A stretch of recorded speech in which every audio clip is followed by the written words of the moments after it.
What a better way to spend a July 4th than to visit the Wisconsin State Fair Park, the legendary Milwaukee Mile, and enjoy NASCAR racing at its best. Today, the NASCAR Busch Series is in Milwaukee. The DieHard 250 is live on TNN Motorsports.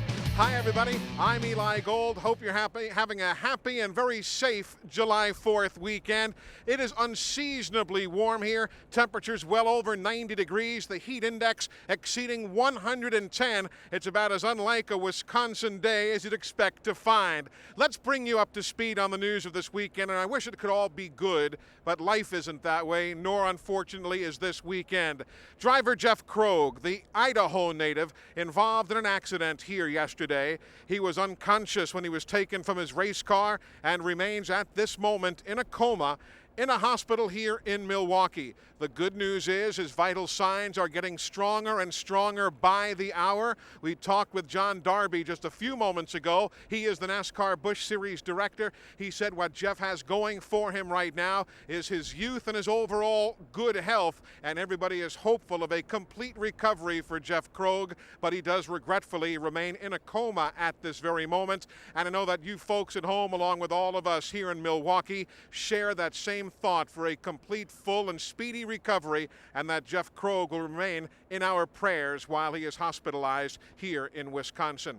The other major story of this weekend also has to do with the medical condition of one Dale Earnhardt Jr. An accident in practice here yesterday. He chipped a bone on his shoulder blade, an injury very much like what Bobby Labonte endured in NASCAR Winston Cup competition. After the trip to the hospital, they took the primary car back to the transporter. The backup was qualified by Ron Hornaday. So, Steve Burns, the car is in the field and ready to go. How about the primary driver? Well, he's strapped in and ready to go, Eli. You know, Dale Earnhardt Jr. has won the last 3 consecutive NASCAR Busch Series races, and he has the points lead. Good news is this is a winning race car. It won at South Boston. But Dale Earnhardt Jr., the big question is, how do you feel, and can you go the whole way? You know, I think I can. We got Ron Hornaday standing by just in case things get a little too rough. It's been a little sore all day yesterday and mostly this morning when I woke up. It was pretty bad, but, you know, we got something at stake here, and that's winning another championship, and we're going to do whatever it takes to win it. And I ain't going to lose it because I laid down, and that'd be a little too hard to take. So we're going to stick in there as long as we can. I think I can finish the race. We got a real good car, and I think we have an opportunity at winning this thing if we can play our cards right. Well, Eli, as Buddy Baker says, the apple doesn't roll too far from the tree. Amen to that. And speaking of Buddy Baker, after spending last night in Daytona Beach, he joins us here in Milwaukee today. Buddy, since you weren't here yesterday, take a look at those tire marks. Those are the Dale Earnhardt skid marks going off into the wall. He did come back after the trip to the hospital, and with that brace on, a flak jacket, he ran the final practice here yesterday. A lot of folks, though, just don't quite understand that even though it is a flat track and only a mile, you carry some major speeds into the corners here. Yeah, it's pretty simple to understand what happens. You run 140 miles an hour down the straightaway into a 9-degree bank turn, which is basic. It's really flat. Yeah. You go in there, if a car breaks traction, it washes right into the wall. You do not have the luxury of the bank to scrub off speed as you get to the outside guardrail. I mean, you're out of control. You hit very, very hard. Now, why don't we concentrate for a moment on the NASCAR Busch Series point standings to talk about a guy who's had some problems of late. Matt Kenseth, as you saw here on TNN Motorsports at Dover, Delaware, spun not once, but twice and tagged the wall. Again on TNN at South Boston, the same problem. Then a weekend ago at Watkins Glen International. One more time, the number 17 did the carousel on the racetrack. Larry McReynolds has also made the trip north from Daytona, where last night your driver, Mike Skinner, finished a strong 4th. I'll tell you, Matt Kenseth just can't keep spinning his chances away like that. No, he can't, Eli. And with the third place man being almost 300 points behind you, even though we're halfway, you get a sneaky feeling that it's a 2-man race. 3 races ago, Matt Kenseth was leading the points. Now he's 129 points down. If he's going to stay in this championship contention, not only has he got to keep that car straight, but he's got to start focusing on getting some more top 10s and top 5s to beat Dale Earnhardt Jr. at the end. But if there's a place he might be able to do that, it is right here in Milwaukee, because we're in Wisconsin. He's from up the road in Cambridge, Wisconsin. This could be the weekend for Matt Kenseth. Find out when we come back.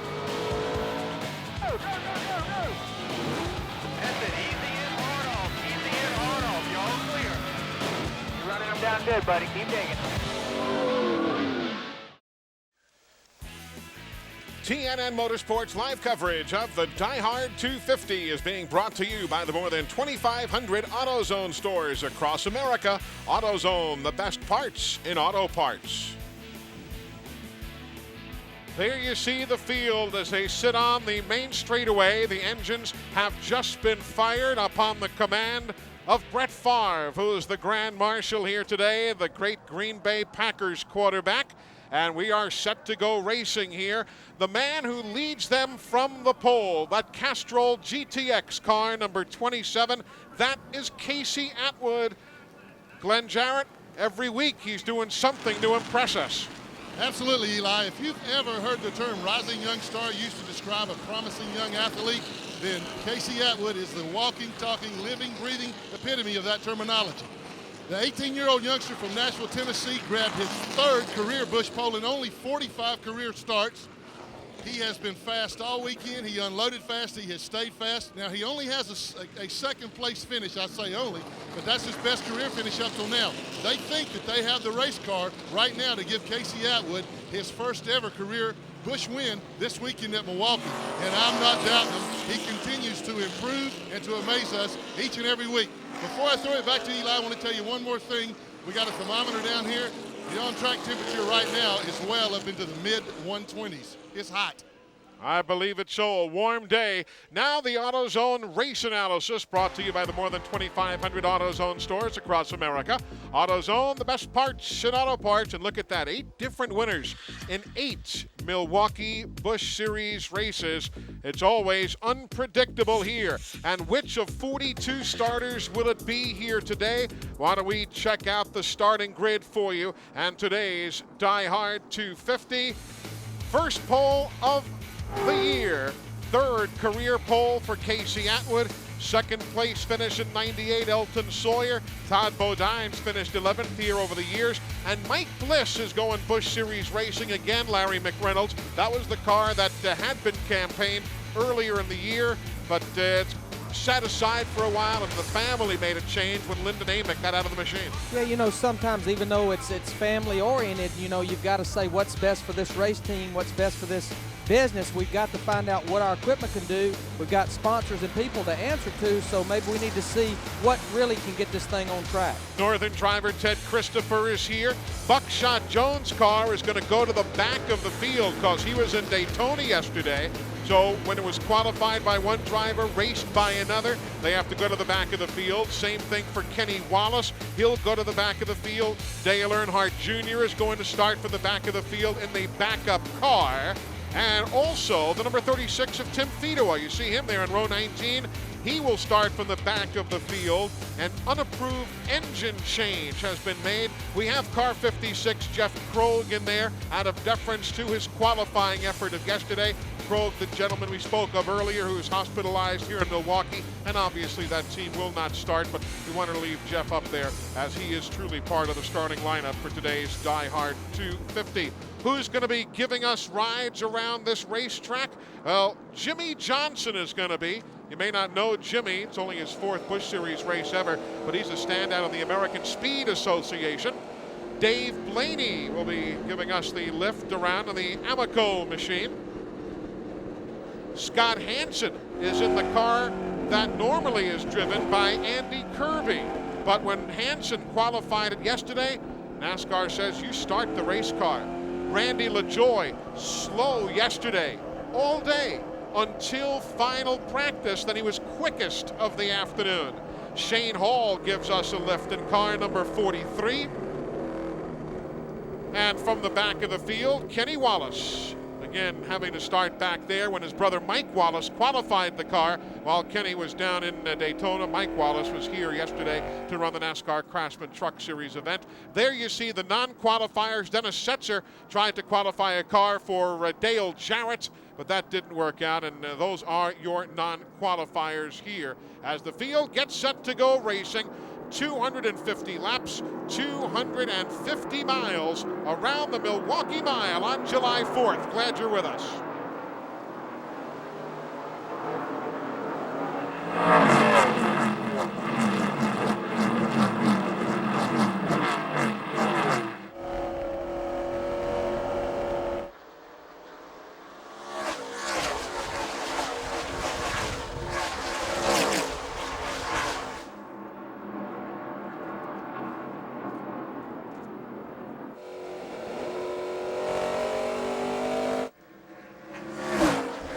Start-finish line.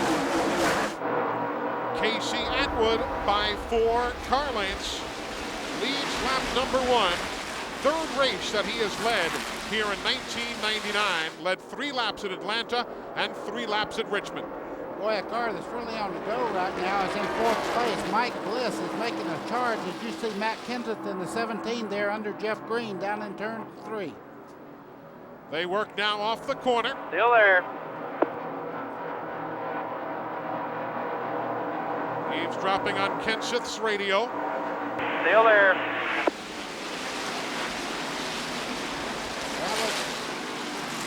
Jason Keller in the 57. Getting up out of the corners, if you notice, it's almost like there's patches in the corner there, and that's exactly what it is. The old, Got one spun out too. No caution. No caution. Keep going. You hear it. We have one spun out. That's Brad Layton from the Busch North Series, but there is no caution, and we continue under green here in Milwaukee. Eli, those patches down in the corner, those are polymer strips that they put in there because the asphalt itself was tearing up. They put those strips down in there. It does not get as slick as asphalt does under the heat. Kenseth wins that battle with Jeff Green for the moment. And now they'll settle in line. Or will they? Matt Kenseth pushed out a little bit there. You see Green on the bottom side and his teammate just behind him, Jason Keller in the 57. That's a good race down the front straightaway towards turn 1. Jeff Green tucks in.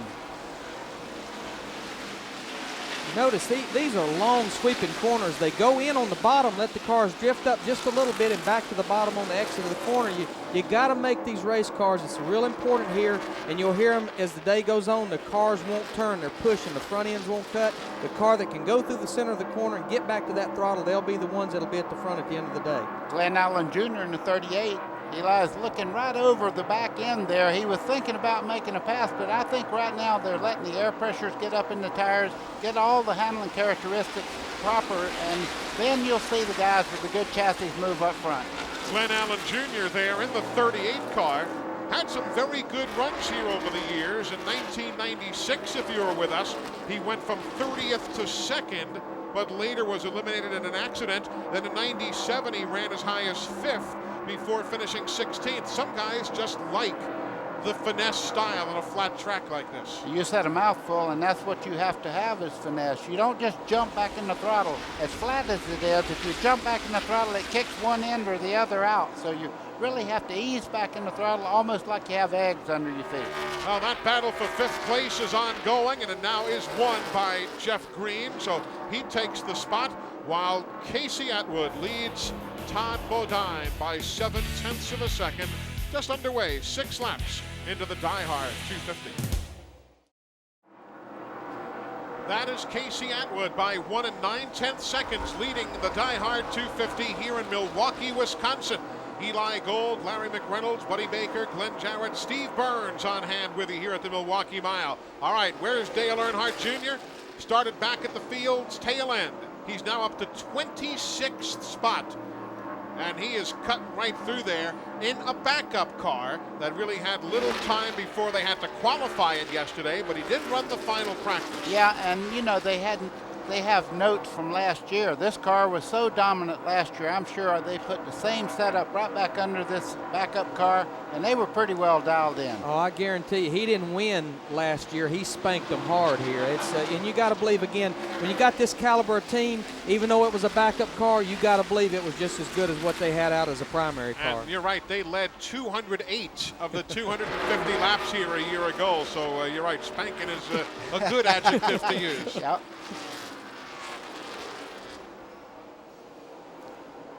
Dale Earnhardt Jr. now up to 26th. Closing in on the Grubb machine. Eli, even though Earnhardt has a lot of pain right now, the more he gets into the flow of the race and gets more concentrated on what he's doing, he'll actually begin to lose some of the soreness, because the heat inside that car is almost like going to a therapist and getting a little bit of therapy on your muscles when they're real sore. There's Scott Hansen. He is a Wisconsin native from Green Bay, has thousands of laps on this racetrack, and he's got one of our suspension cams on board his machine. Take a look at that. All right, what I want to show you right here on this suspension cam, look at the sparks from the rotors there. That just shows you, look how the rotor's glowing right there. But one thing we want to talk about, we've heard so much about it over the last month from Winston Cup. It started being mandatory here. It's this wheel tether. It's a cable that's hooked around the jack bolt and it hooks around the spindle, and should all of this come loose right here, that wheel tether will hold that spindle assembly on and hopefully keep it from going out of the racetrack or into grandstands. That is our Tech Fact today, brought to you by AutoZone and the more than 2,500 AutoZone stores across America. AutoZone, the best parts in auto parts, and those became mandatory, as Larry Mack says, today, along with Winston Cup, that's out of mandatory, the NASCAR Craftsman Truck Series. They became mandatory yesterday here at Milwaukee. And remember, a couple of weeks ago at Pocono, we showed you those hood tethers that are not yet mandatory, but certainly NASCAR is looking at how those might work. Well, and we actually run those every race car at Daytona. They become mandatory at Daytona for the Winston Cup cars now, starting yesterday. Everybody run them, and we got to believe that's going to be better, because hoods are something that's very vulnerable to come loose. And like we say, nothing mandatory in that area yet for the Busch or the Truck Series, but you might guess it's around the corner. Who knows? We'll all find out together. You know, Adam Petty, right in that area right there, the 45 car, has to be delighted. That car looks to be handling quite well, and you know that grandfather had a little bit to do. He used to fly around this racetrack. Justin Labonte is on the pit lane. That's Terry's son. Never good when the hood goes up in lap number 17. Let's go to Glenn Jarrett. Well, Eli, I got an observation to make, I guess, for Larry. One thing we talked about at the top of the show about how the guys would always be complaining their cars are loose. We've only run 18 laps, and already Todd Bodine in second and Elton Sawyer in fifth for car number 98. Larry, they're complaining about their cars being loose, and I got to feel like that, you know, you set the car up so it won't be tight, and we've got this extreme hot weather. The racetrack must already be slick. These guys are already complaining about being loose. Well, the thing about it, you know, I think here, especially with the air pressures down, and as far as these guys need to run on tires, you need your car a little bit free at the beginning of a run, because chances are it is going to get tighter. The front end's not going to want to cut as you get into a run, but there's a fine line there. Again, as you mentioned, as hot as it is, as slick as it's going to get, you don't want the car too loose. That's not going to be good either. Working now lap number 19. There is the leader, Casey Atwood, by 2.5 seconds. He is up on Todd Bodine, but we're just now getting going. No change other than by another 1/10 of a second. Casey Atwood has pulled away from Todd Bodine here in Milwaukee. There is a change, though, in 21st position. That's where Dale Earnhardt Jr. now has begun his climb back through the field after starting at the tail end. There he is. He is running a goodly distance, as you'd expect, still behind the race leader. Earnhardt Jr. is 18 seconds back, but he's cutting his way through the field. He is that, and if you watch him in the corners, he's giving the car a little bit of advancement in the center part of the corner. He goes in very low, sweeps out, actually gets the car out on the asphalt part of the racetrack, and then cuts back onto the strips there that we talked about, the polymer strips that he's on right now. That really, really helps the car free up if you let it go out and then turn back across. And I tell you one thing he also knows, and he's being smart about, this just shows how much he's matured in a year and a half. He knows he's having to work traffic, and he needs to take care of that car in these tires. See, he floats it up in the middle of the corner there. That's easier on the tires, back to the throttle up off the corner onto the straightaway. You know who else is doing great is Randy LaJoie. We had talked about him riding with the Bob Evans team right now. He is up to 18th. Remember we told you, and as he said, I said, what happened? He goes, we were just stinko all day, as he put it. They qualified and had to use a provisional to get in the field in 37th. And look, he has picked up 19 positions after being fastest in happy hour. It's amazing how things can change with one or two adjustments. Randy is not been noted for being your best qualifier, but he normally, when they drop that green flag on race day, he's normally headed to the front. And he also cut his teeth on racetracks just like this. Tracks that didn't have a lot of bank on them. He has a lot of finesse in the corners, as you can see there. Watch the forward bite. He gets out of the corner there and pulls up on Dillon as they head down the front straightaway. Right, Mike Dillon in the Kingsford car, number 59. All clear. Butch Miller is in that Channel Lock car, number 40, having taken over from Stanton Barrett. Obviously, Butch Miller is one of those who has had wonderful runs here over the years. 3 wins in the American Speed Association.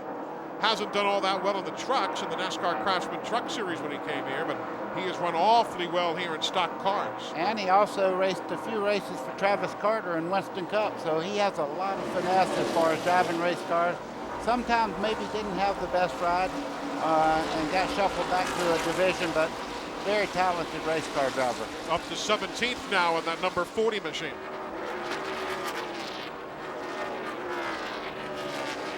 See the rundown in the upper left-hand corner of the screen. We'll keep that there much of the day, so you'll know where your favorites are running.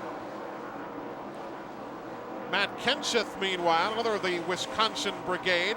He's right there in 6th spot, car number 17, behind Jason Keller in the 57. And you talk about battles there. Remember Kenseth, as Larry Mack told you on the free race, he's second in points, 129 down. He's got to hang right with the race leaders. Now Dave Blaney, he's on the move. Started back in 16th spot. He's up to 8th place. This is a good look as you go down to turn 1. You can see him right against the yellow line. Now he's out on the asphalt part of the track, cuts right back down, lets the car float out against the wall as he heads down the back straightaway. Hugely talented driver from the Pennzoil World of Outlaws has made the move to the NASCAR Busch Series and a couple of races in NASCAR Winston Cup competition as well. Eli, this is a huge crowd. I know you can see them in the background there, but this race, I mean, I don't think there's a seat left anywhere. This is a huge crowd for Busch Grand National. Some good battles middle of the field. That's Kenny Wallace in the 25. The 74 is Tony Raines, who used to live here in West Allis, Wisconsin. That's where we technically are, although we're just a few miles from downtown Milwaukee. We are technically in West Allis, and those two cars, Wallace, with whom we're riding and looking back towards Raines, are 29th and 30th. Just thinking about Wallace, we made the plane trip from Daytona this morning with him. He is nonstop. He never shut up in 2.5 hours. I caught him between stories and did finally catch a nap, but it wasn't for long. Kenny Wallace, he's a dandy. That's what makes this sport special. Personalities like him. We're coming right back. More from the Milwaukee Mile on July 4th. Welcome back on a beautiful but steamy day here in Milwaukee, Wisconsin. Heat index over 110 degrees here in town. That's not in the race car. That's in the grandstand and down on the pit lane. It's a warm one here, but Casey Atwood continues to show the way. He is in traffic now, about to put a lap on Scott Hansen, who's in that car that Andy Kirby normally drives. So Atwood's lead is only 1.5 seconds now. You know who's doing really well? Car 35 right there. That's Mike Bliss from the NASCAR Craftsman Truck Series, drives the Exide truck, but was in that car last week at Watkins Glen and again here today. Ran a couple of NASCAR Busch Series races a year ago at California and Indianapolis Raceway Park. Glenn Jarrett, he's doing a good job. Well, Eli, he certainly is. He's one of the quickest cars on the track. In fact, he and Todd Bodine, Jeff Green are rapidly gaining on Casey Atwood. But you remember when Mike Bliss had all his success in the Truck Series, his crew chief was Barry Dodson. Well, guess who the team manager on the 35 car? Barry Dodson again. Barry's got to be nice to work with Mike again. You guys still got that magic. A lot of fun, Glenn. We had a shot at the win last week and had a failure again with a clutch, and we were good here right off the truck. We're fighting a little bit of a loose end condition. I think that's something Mike's not used to with a 105-inch wheelbase car, but we don't want to get it too tight getting in and make it tight in the middle, but we're real happy. He's doing a heck of a job. You guys really seem to have some chemistry together. We do. You know, when you take a guy and win the first time out with him like we did in North Wilkesboro, it just kind of clicks since then. All right, Steve Burns has more. Hey, thanks, Glenn. You know, guys, at the top of the broadcast, we talked about the injury suffered by Jeff Krogue yesterday afternoon in practice. But one nice note to pass along in that story, Lyndon Amick, as you mentioned, was the driver of the 35 team. His father, Bill Amick, is the owner. Mr. Amick sent his plane back to North Wilkesboro last night to pick up Jeff Kroge's wife so she could fly here and be at the medical center with Jeff. And that's something you see time and time again in NASCAR. It doesn't matter if it's for a sad situation when someone's hospitalized or if somebody has to fly home quickly because their wife's about to have a child.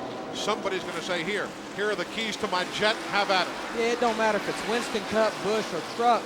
You're out there trying to outrun each other every single race, but when a person has a problem, they all cling together just like a big family. Casey Atwood showing the way, 40 laps complete. The 66 is Todd Bodine. He's in second. The 35, that blue and white car, that is third place, Mike Bliss. Eli, while we're talking, there's a lot of people that join our telecast for the first time, and when they hear somebody say the car is tight or it's loose, let's do a little bit of talk on what is push and what is tight. When you have push and you hear somebody say it's awful tight, that means the front end's giving up grip. And when you hear it's loose, well, that means that the rear's losing grip, and you know, neither one's a lot of fun to drive, but at a place like this, I think you want it just a little bit free. We talked a little bit earlier. You don't want it loose where the rear wheels is spinning up off the corner, but you want that thing just free enough, like Barry alluded to, a little loose getting in where that thing will turn through the middle and off the corner.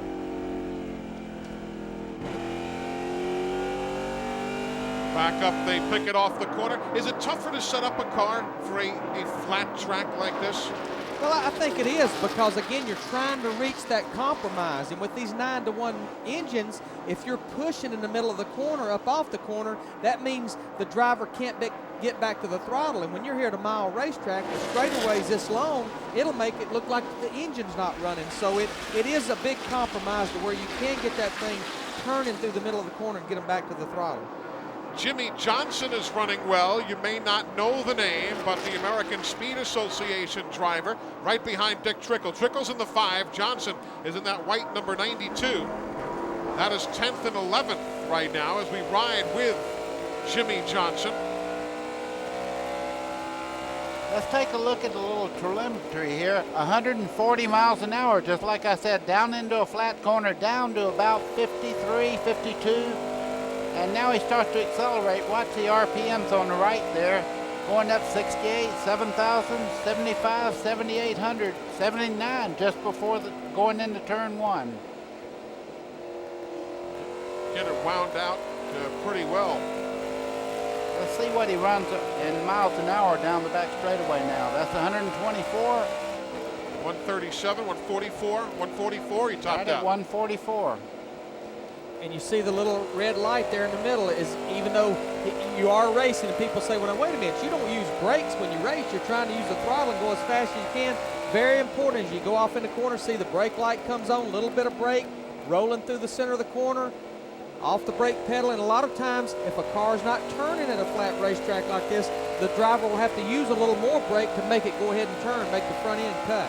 Steve, I know you can't see Johnson all the way around the track from where you are on pit road, but he's making a nice smooth lap. And he's chasing a good one too. He dropped behind Dick Trickle. Steve? Yeah, Eli, you know, interesting thing about Jimmy Johnson, as you mentioned, he's an ASA regular competitor. He won his first career race at Memphis earlier this year. Now, they tested this Busch car here in Milwaukee. He ran a 2-day test. They were not scheduled to run any Busch races until after the ASA season was over in October, but they tested so well they decided to run one of their 5 races here. And as you said, he's getting around this place pretty good. And also, should mention his crew chief is a guy with lots of Winston Cup experience, Tony Liberati, who's better known as Rambo in the Winston Cup garage. So that team is doing well. Others, Randy LaJoie is up to 13th, Dale Earnhardt Jr. up to 16th. And the folks are up to a lot of partying here in Milwaukee. Brought to you by LA West Luxury Vans. Available at select dealerships nationwide. Call for a free video, 800-786-VANS. Radio communications are provided by Racing Radios. For all of your radio communications needs as well as scanners, call on Racing Radios at 1-800-669-1522. And by Featherlight, the official trailer of NASCAR, CART, IRL, NHRA, ASA, and World of Outlaws. Remember to call Featherlight for all your trailer and motor coach needs at 800-800-1230.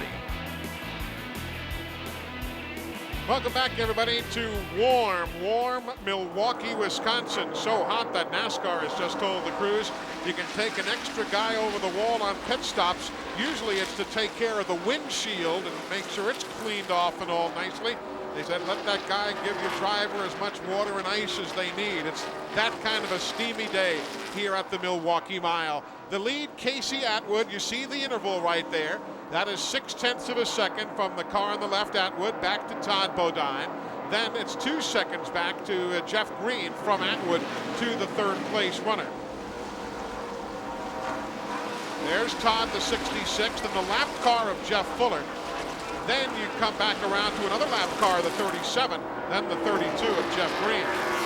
Eli, you can tell that Bodine is really cutting the lead down there. I think right now Atwood's car has developed a little handling problem, but it looks like to me that Bodine is really getting a better grip coming up out of the corner. He definitely seems to be going through the center of the corner, and as you said, Buddy, getting a lot better acceleration and grip up off the corner.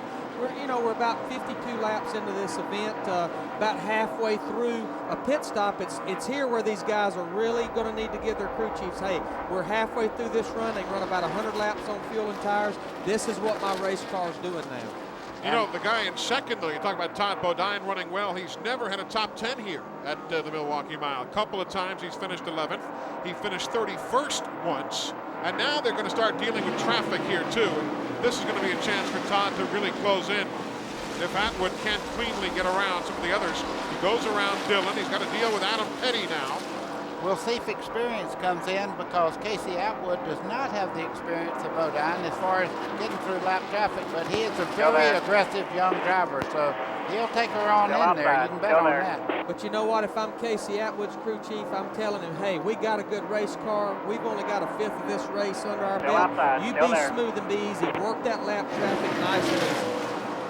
Listening to Casey Atwood's radio. Still there. Trying to get by Adam Petty. That's 2 young guns. And you could see Casey Atwood's car break loose. And here goes Todd. Outside. Todd Bodine for the lead. We talked about traffic, folks, and that's what happened. What he did, he got in the throttle just a little bit too hard in the center part of the corner. The car kicked out in the back, and Bodine took advantage of it. Neither one of them got by Adam Petty, though. Adam trying to stay on the lead lap. This is only the 2nd race of the year that Todd Bodine has led. He led 19 laps at South Boston. Watch this a bit ago. Casey Atwood right here. Watch him when he gets in the center part of the corner. He tries to get a run on Adam Petty. When he hits the throttle right here, you can watch it turn sideways just for a moment there, just enough to lose traction. And I'll tell you, in fact, it's only his 30th Busch Series race for Atwood. He did a good job in saving it. Yes, he did. And there is the pass for the lead at lap number 56. As we are back live now, Todd Bodine, Atwood, Jeff Green, Mike Bliss, Jason Keller, your top 5.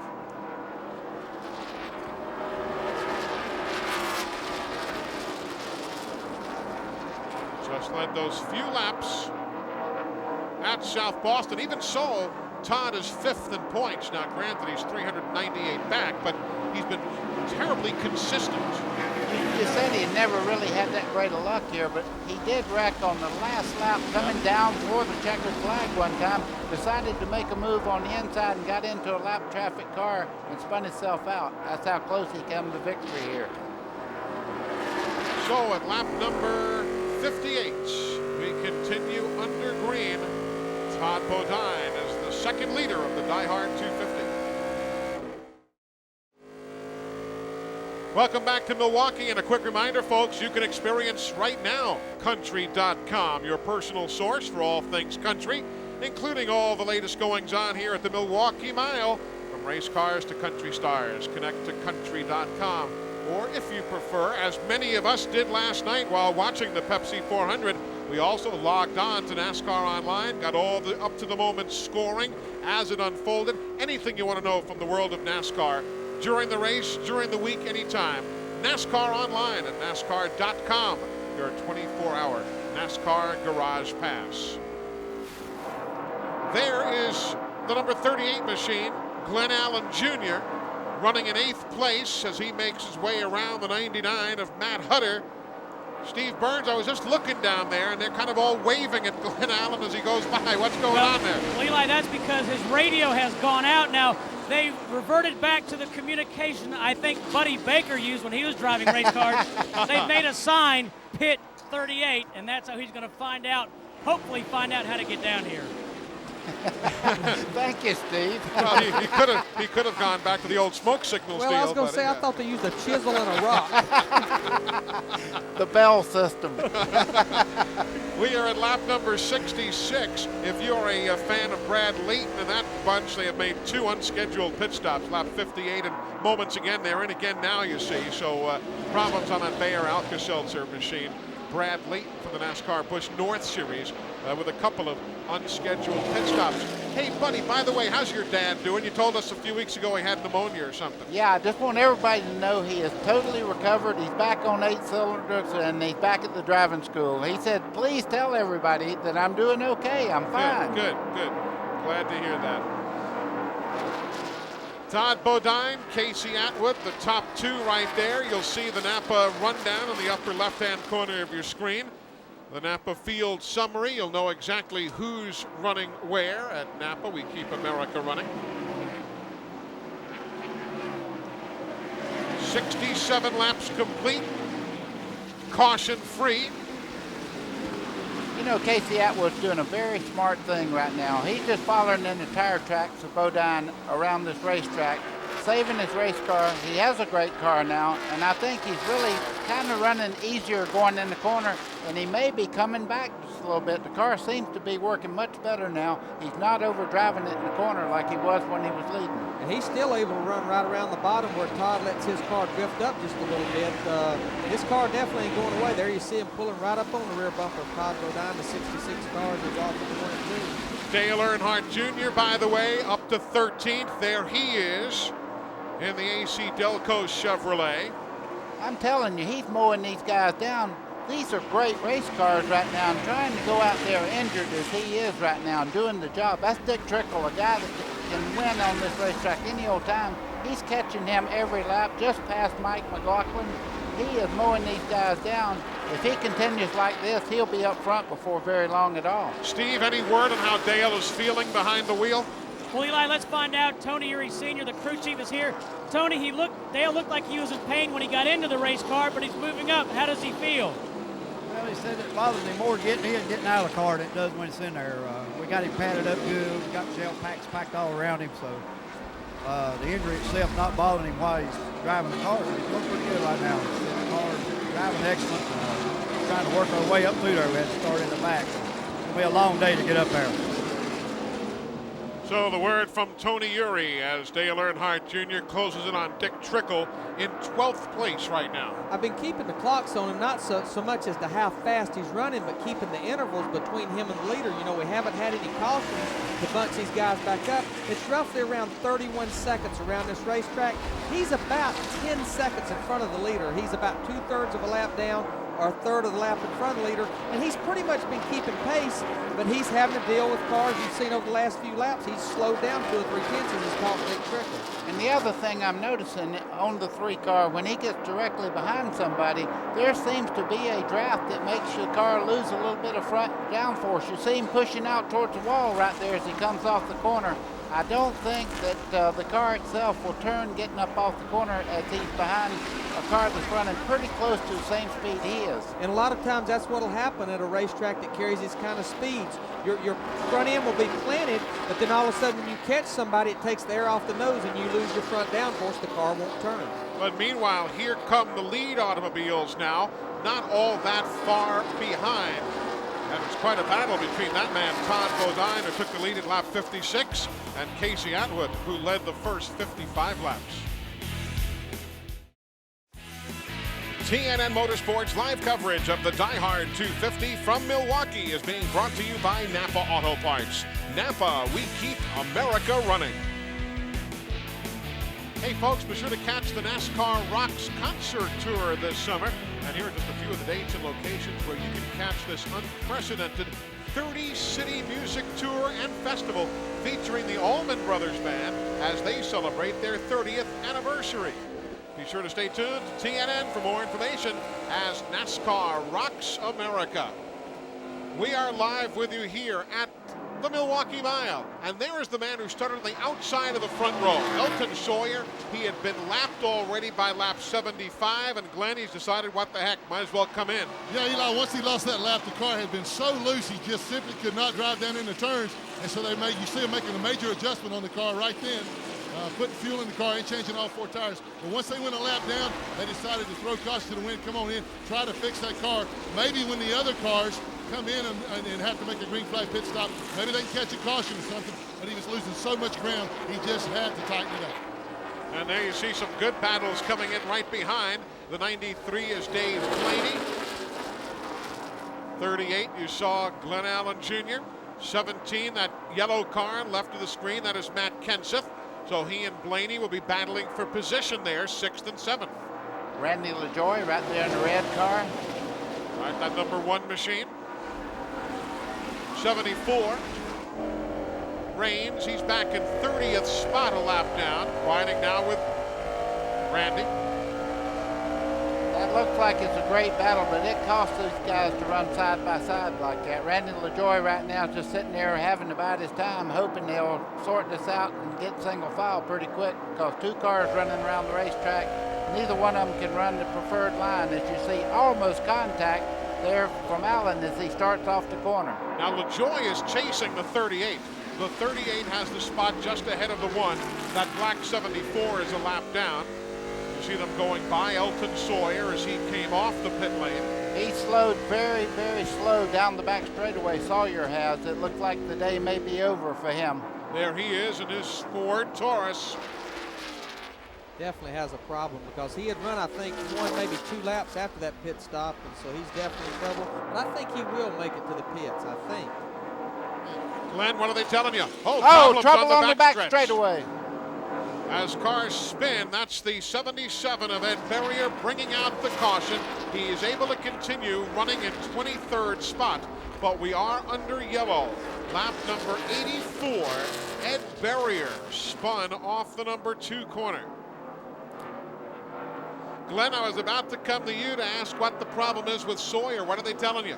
Eli, they just gave me word the engine just shut off. They think it must have blown up, but it is definitely not running, and it does appear to be terminal. They've all left the pit stall now, and we're getting ready for pit stops here. But tough break for Elton Sawyer. He's way up in the points. Had really high hopes about maybe even winning this race because of his strong runs here in the past. He was 2nd last year. Just not to be his day. Elton is 4th in the NASCAR Busch Series point standing, so it is a devastating early race problem for that entire team as Elton, you saw, goes through the garage. Watch what happened here with Ed Berrier. Let's see if we can pick it up. He's in a red 77. This is coming off turn 2. There you see he's already sideways. Not a lot of traffic there. There you see some cars going to the bottom. Just loops it around and probably just gets away from him. Them old tires get pretty slick. That thing gets ill driving after 80-something laps. And pit road is going to be a busy place, guys. All the leaders coming in. Lap number 83. There you see Todd Bodine in the 66, the Castrol car, Atwood. You've got Bliss right behind in that blue and white number 35. And there, top to bottom, you've got Bodine, Atwood, Jeff Green, who's running third in that 32. I'm watching Dale Earnhardt Jr. as we watch everybody going into the pits. Dale Earnhardt Jr. is staying in the car. They go around to the left side on his car to change tires, so he is staying in the car. Like Tony Uri said, probably hurts him more to get in and out than it does to drive it. I believe they're going to have to back him up. Now the Jimmy Johnson car just got out of the way just in time where he was able to get out of the pits. So pit stops under the first caution flag of the day at lap number 84. Glad you're with us here at the Milwaukee Mile. We're back in a moment. Welcome back. They haven't given up working on Elton Sawyer's car.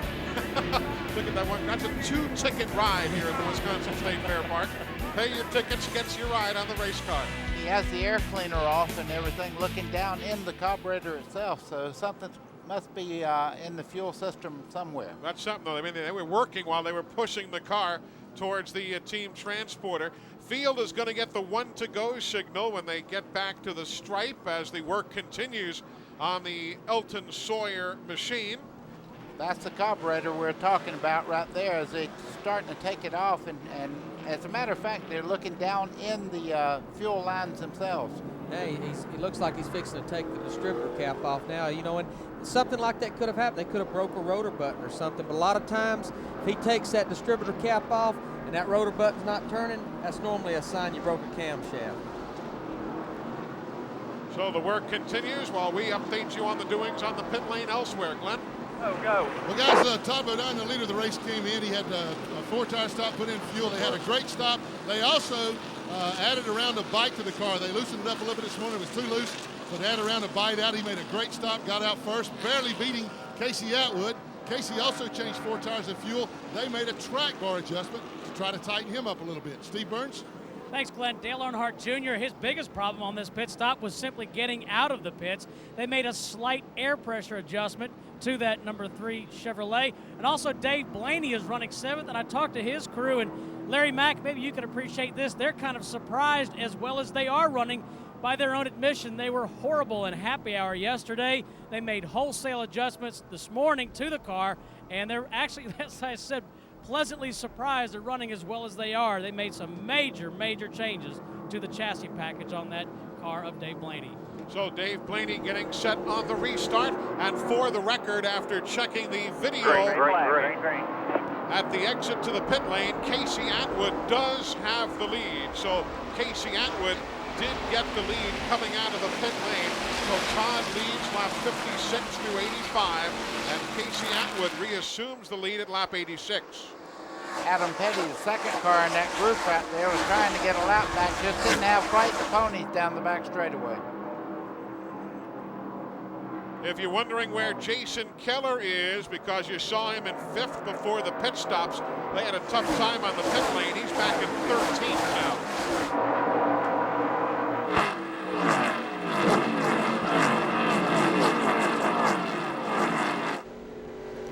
Dave Blaney giving us the ride in 6th, but he's outside with traffic to his inside.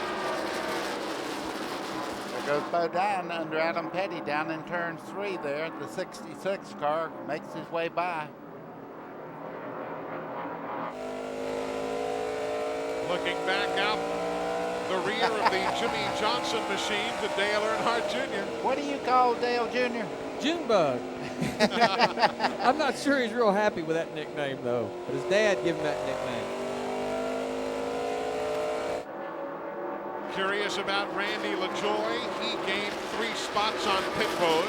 So did Jeff Purvis. LaJoie is 5th now. Purvis is 7th. I want to talk about a car that gets him forward, but watch Dale Earnhardt Jr. just turn left there and accelerate right on by the 92. That is the change for 10th right there. The 3 makes the inside pass.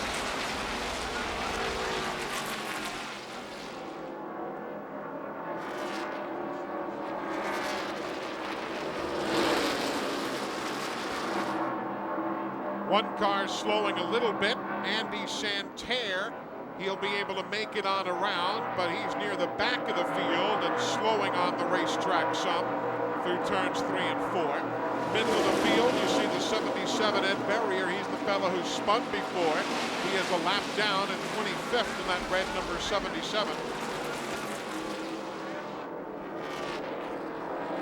Eli, the guys that fight it out for points all the time. Matt Kenseth and Dale Earnhardt Jr. are nose to tail right now going down into turns 3. I just was fixing to say, I'm sure Matt looked up in his mirror and said, oh, Lord, there he is. Look at that, 4 wide here in Milwaukee.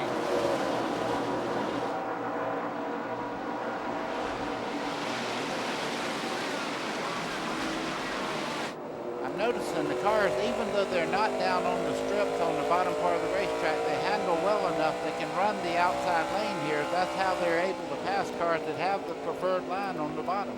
Definitely seeing some good side-by-side racing, showing that this place definitely has 2 grooves of racing. Lap 94 of 250. Glenn Jarrett's a heck of a battle.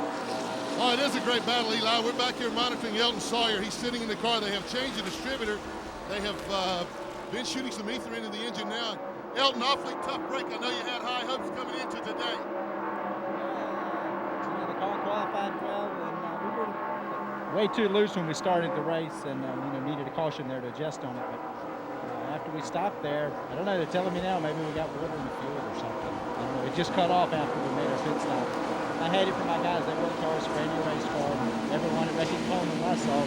Appreciate their support. Just wasn't our day. Well, he said that exactly right. They continue to work on the car, but everything they try so far, it'll fire up and then die down again. I feel a little bit better now. They were working on the carburetor. I did see them doing that, and all of a sudden they were on the distributor, and I went, wait a minute. But anyway, they're having a problem with the fueling system on the car.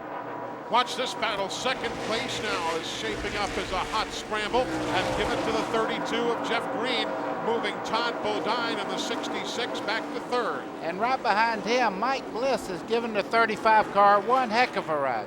And then Dale Earnhardt Jr. and Matt Kenseth for 7th. Earnhardt Jr. in the 3, Kenseth in the 17. Side by side down into turn 3. Earnhardt gives him a little room there, but he has the preferred line. He should get a little bit better forward bite out of the corner here. Boy, buddy, that car works around the bottom of the racetrack. Yes, Lindo. Top 2 men in the NASCAR Busch Series point standings, Earnhardt Jr. and Kenseth. Earnhardt Jr. up by 129 points. And look at him pull off the corner. Must be nice to be young. Go out there, hit the wall so hard you have to go to the hospital, come back to the racetrack, jump in a race car, and go right back to business as usual. And for the record, yes, it is nice to be young. You can remember how. Lap 98 is on the board. Just joining us, only team with a problem of significance is Elton Sawyer, who remains behind the wall. We have had one caution flag when Ed Berrier spun off turn 2. He has continued on a hot, hot day here at the Milwaukee Mile. TNN Motorsports live coverage of the DieHard 250 from Milwaukee is being brought to you by the more than 2,500 AutoZone stores across America. AutoZone, the best parts in auto parts. Yeah, you'd expect to see that sign up in these parts. Dick Trickle for president, the pride of Wisconsin Rapids, Wisconsin. We are under caution, as you might well have heard Buddy say just as we were breaking away. Kevin Grubb, one of many involved, Steve Burns. Eli, he came in, the tire was flat on the left front. Heavy, heavy damage to the left front of this number 37 for Kevin Grubb. He came in here 16th in points. They were trying to make a move up. Now they can't even get the jack underneath. They're having to lift the car up literally just to get the jack under. But again, significant damage to the left front. Don't know if the suspension is damaged. They finally pull the tire off. They're going to have to pull all the sheet metal off the fender of this number 37. Also involved in the accident, Curtis Markham, driving the number 72 car. Yeah, and a lot of damage on the back part of the car there. As you can see, went way in, I wouldn't doubt that it didn't get into the right rear wheel enough to maybe move the rear end housing over just a little bit in that car. Here's what happened, folks, off of turn 2. That's Andy Santerre and the 47 spinning there.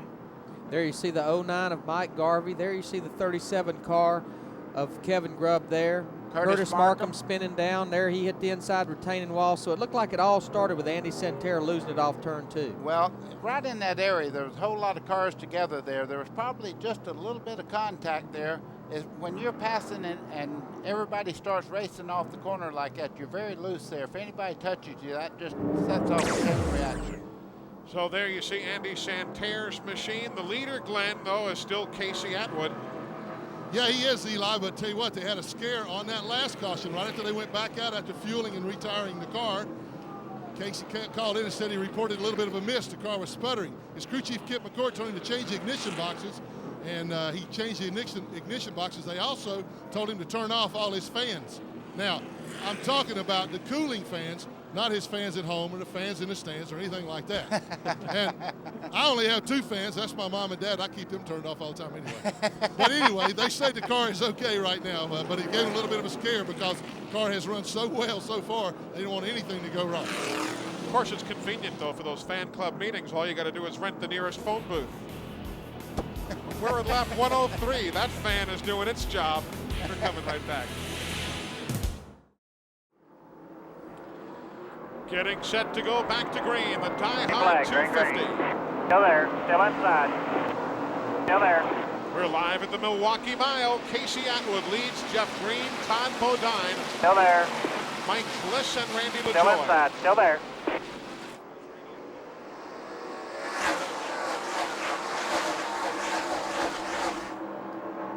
You heard Casey Atwood's spotter pacing him on the restart. Still inside. Still there.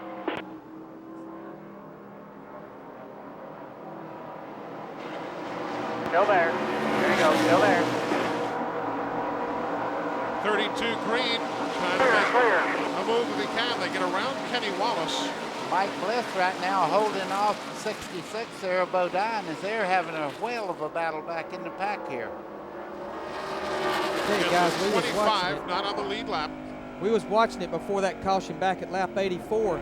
Jeff Green, it's like his car has got better and better as this race has went on. He may very well have the best car out there right now. Hang with him, buddy. We get a caution here. We can get her back. Riding with Kenny Wallace there, you can see that the 27 there, Casey Atwood, beginning to give up the low line just a little bit, where Jeff Green can stay a little bit lower in the corner, pick up the throttle a little quicker, it seems like. The battle between Dale Earnhardt Jr. and Matt Kenseth is still ongoing. There you see Earnhardt Jr. in the 8th spot, car number 3. Then Matt Kenseth in the 17. They're also battling with that orange number 4 of Jeff Purvis, who is running in 7th spot. Purvis uses a lot of racetrack down the straightaway, but he has that privilege because he is the leader in that group right there. He's ahead of Earnhardt, so when he sees him coming, he has that ability to move over in the racetrack and maybe cut him off getting into the corner. Glenn, what are you hearing from the 17? Not good news at all, Eli. Someone from their team just handed me a note. Matt Kenseth has no clutch. Uh-oh.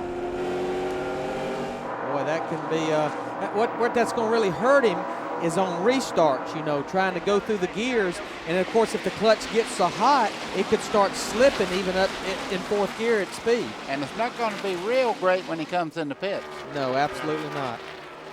Oh, tough break after those spins at Dover, at South Boston, and at Watkins Glen, as we showed you at the opening of our telecast. Now a clutch problem, which, when it slips, will also take some points with it.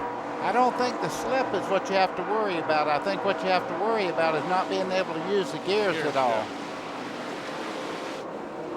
Riding with Jimmy Johnson, the ASA star, still in 12th. He won earlier this year in Memphis, Tennessee in the American Speed Association.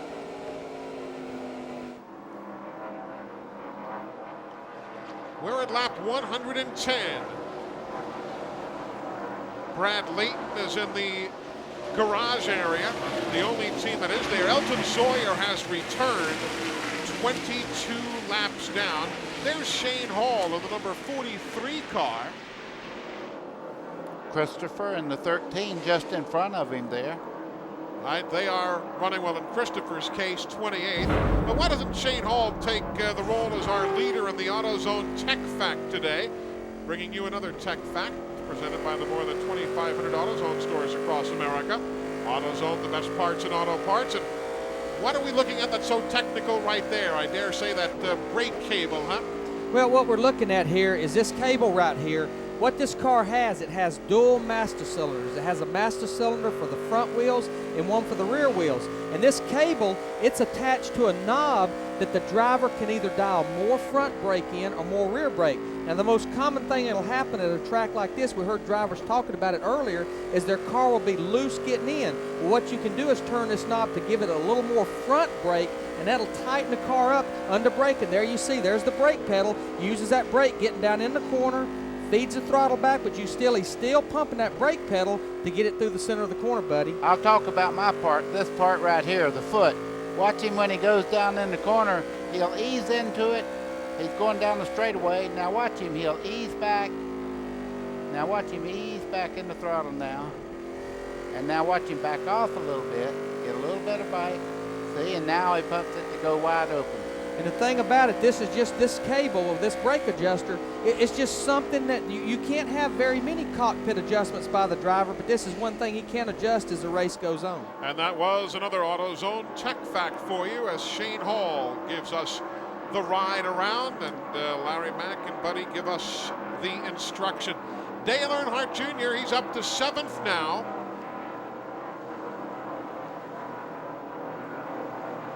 Keeping our eyes on him along with a number of others. There's Dale Earnhardt Jr. running in 7th. He is 7 seconds behind the leader, Casey Atwood. Curtis Markham has taken his car to the garage area. Boy, when Dale Earnhardt Jr. got by Jeff Purvis, he just rocketed away from him. This car is absolutely doing anything he wants it to right now. There's a good scramble for 3rd spot right now. Randy LaJoie in the 1. The 35 is Bliss. They are running in 3rd and 4th respectively behind 2nd place Jeff Green and the race leader Casey Atwood. So give that spot to Randy LaJoie. I am so impressed with Mike Bliss. He's gotten into this car in the past couple of weeks. Has really brought that race car to the front. And anybody that watched him in the truck division knows he has a lot of talent. He was a great open wheel driver. He's also very, very good in the Busch Grand National Circuit in just a few outings. Of course, that battle is still almost 3 seconds behind that man, Casey Atwood, who continues to lead the field here at the Milwaukee Mile. They're on the fairgrounds, the Wisconsin State Fair Park, where it's hot enough to cook bratwursts. We have just seen the caution flag fly for Matt Hutter as he spins in turn number 4, brings out the 3rd yellow flag of the day. Lap number 121, Matt Hutter with the problems in turn 4, and it's what we talked about on the pre-race, buddy. You can overdrive these corners so very easily. Oh yeah, and once you get out of the preferred line, this black part of the racetrack right there, that's the actual groove coming out of the corner. Once you get up in this area, believe you me, it's slick because all the rubber dust and everything goes to the outside of the racetrack. So there the team looks on. They'll see what can be done as Matt Hutter brings out the 3rd caution flag of the afternoon. Casey Atwood led the first 55 laps. Todd Bodine led laps 56 through 85. And then lap 86, Casey Atwood reassumed the lead. So we have seen the lead change just among those 2 drivers, Casey Atwood and Todd Bodine, here at the Milwaukee Mile. Atwood leads Jeff Green. You see the Kleenex car right behind them. Then Randy LaJoie, Mike Bliss, Todd Bodine. Dale Earnhardt Jr. is 6th. Mike Blaney 7th. Glenn Allen Jr. is 8th. Then Jeff Purvis and Jason Keller, your top 10. I tell you, I love it. I come to these Busch Grand National races. They've run 35 laps since they changed tires. Caution comes out. Everybody stays out on the racetrack. If we was at a Winston Cup race, pit road would look like a crowded parking lot at rush hour. But the thing we've not mentioned, they only have 3 sets of tires to run this race. The set they started on, basically the set that everybody changed when that first caution come on lap 84. We're about 2 laps shy of halfway, 127 laps to go. So they've got to save that final set of tires for later on in the event when it'll really count. That's where this series, even the NASCAR Craftsman trucks yesterday, they had 4 sets for the entire weekend when they ran here, not just for the real. They had 4 sets when they showed up, and do what you want with them. Well, and I guess our fans at home are saying, now look, what's the deal? Why do they limit the sets of tires? But I think it's good. NASCAR does a wonderful job at looking at 3 things: safety, competition, and cost. And you just let them go carte blanche with tires, next thing you know, the tire bills are going to be off the meter, and they do a good job at limiting that. Cost effectiveness. Steve Burns? Eli, Matt Hutter has just climbed from the car. Matt, looks like heavy damage to the right side. What happened? Yeah, just got in that corner a little bit too hot. Racing off inside somebody there, and the track's starting to grease up some. And just misjudged entry of the corner a little bit, got in there a little deep. It's too bad for the Red Man crew. They don't need this extra work. Tough day for Matt Hutter, but as we said, a hot track, overdrive the corner, and that is the result right there. 1 lap shy of halfway, Casey Atwood leading at the Milwaukee Mile.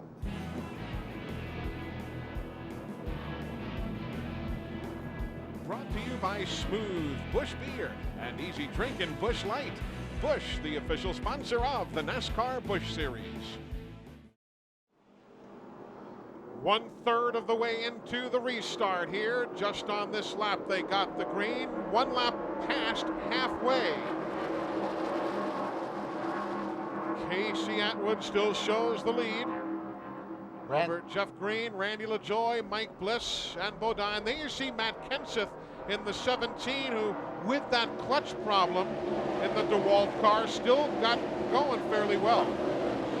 Eli, I don't see him having any problems even on restarts, and that's maybe due to the type of transmission he has in the car. We only speculated that, but he really took off quite well. But he has a Jericho in there. I was going to say, if he has a Jericho transmission, which is a lot like what most teams used to predominantly run just on road courses, it's straight cut gears, no synchronizer rings, and you shift it by the RPMs. The only time you need to clutch is actually when you leave the pits. And the fellas on pit road just yelled up in our ear, he is using a Jericho transmission, so that's a break. Yeah, the gears in the transmission are square, so you just jerk it in the gear. You don't have to worry about missing a gear. NASCAR timing and scoring presented to you by MCI WorldCom. See where everybody is running. And Glenn, that's working out to be a decent situation for Matt Kenseth. It's not the end of the day. Yeah, Robbie Reiser, the car owner and crew chief, just told me that they're okay. The cylinder went out of the clutch, but with the Jericho transmission, like you guys just explained, he's okay. He said that's not the problem. The problem they got right now, the car is very, very loose. They didn't want to give up track position under that caution right then to come in and make an adjustment. But they're over there all huddled together right now, making notes and deciding what they're going to do when they do come back in, because he is fighting a very loose race car. Hey, Glenn, I heard you say a cylinder went out on the clutch. I take he must have a hydraulic clutch on that thing and not your old mechanical with the fork on it now. That is exactly right, Larry. Okay. Technical end of this business, as you see the battle up front. Yeah. It's different than the old run what you brung days. Let's point out something. This car right there, Dale Earnhardt Jr. is on a steady march to the front right now. He is in 6th place. 5th place is the 66 of Todd Bodine. The 10 there is Phil Parsons, and Phil is not on the lead lap at this stage of the afternoon. You see the top speed is by the guy currently running first, Casey Atwood, 117 miles an hour. That's about 4 miles an hour slower than he qualified, but it shows that Goodyear's brought a good time. Yeah, and let's explain why. He's out there with clear track in front of him, and Dale Earnhardt Jr. and those guys are back in lap traffic right now and having to pass cars that are a lap down and getting out of the groove a little bit. These cars are every bit as fast as the leaders once they get out and get to nose to tail and get going after these guys. Dealing with the Duraloop car, that's Kenny Wallace. Kenny is at 19th, a lap down. Oh, Dale Jr., don't do it. Casey Atwood, the race leader, led it halfway, and he takes home the $2,000 Gatorade Front Runner Award. And this is all that's unfolding behind him. Right there where his car is so strong, just past the center of the corner, he goes to pick that throttle up, down the front stretch, pulls the inside of Todd Bodine, buddy. Very simple. That Hutter power that he has under there don't hurt much either. He's handling pretty good down the straightaway, if you noticed. He just pulled out on Todd Bodine and just blew by him down the front straightaway. So Dale Earnhardt Jr. now into the 5th position. A little different than leading 208 laps of 250 last year, but he'll take it any way he can get it. Only because he started in the rear. If I was he just started gonna up say, front, I right. guarantee you they'd be chasing him right now, I think. Watching that race car, it's running the same line and doing the same things that it did a year ago. Floats that thing through the middle of the corner right there, bam, picks the gas up. And as you said, handles pretty good down that straightaway, buddy. Now, we just talked about Casey Atwood leading at halfway, but look at that. Only 2 of 8 races here have been won by the guy leading at the halfway point. Looking at, got to remember earlier we said nobody's won this race twice either. I looked at last lap speeds, and one of the fastest cars out there, of course, is Randy LaJoie in 3rd place. As we look at Casey Atwood just in front there, he's in the lead. Jeff Green in 2nd. This car right here, and just behind him, Randy LaJoie on a steady march to the front. Now, on the racetrack, this battle is unfolding. If you are a follower of the number 33 car that Brad Layton drove earlier, that car has just returned, but Curtis Markham has gotten behind the wheel. So the Bayer Alka-Seltzer car, there you see him coming out from behind the pit wall. That was started by Brad Layton. It is now Curtis Markham who has parked the number 72 that he normally rides in, and he was involved in that accident at lap 99. So Curtis Markham now in the number 33.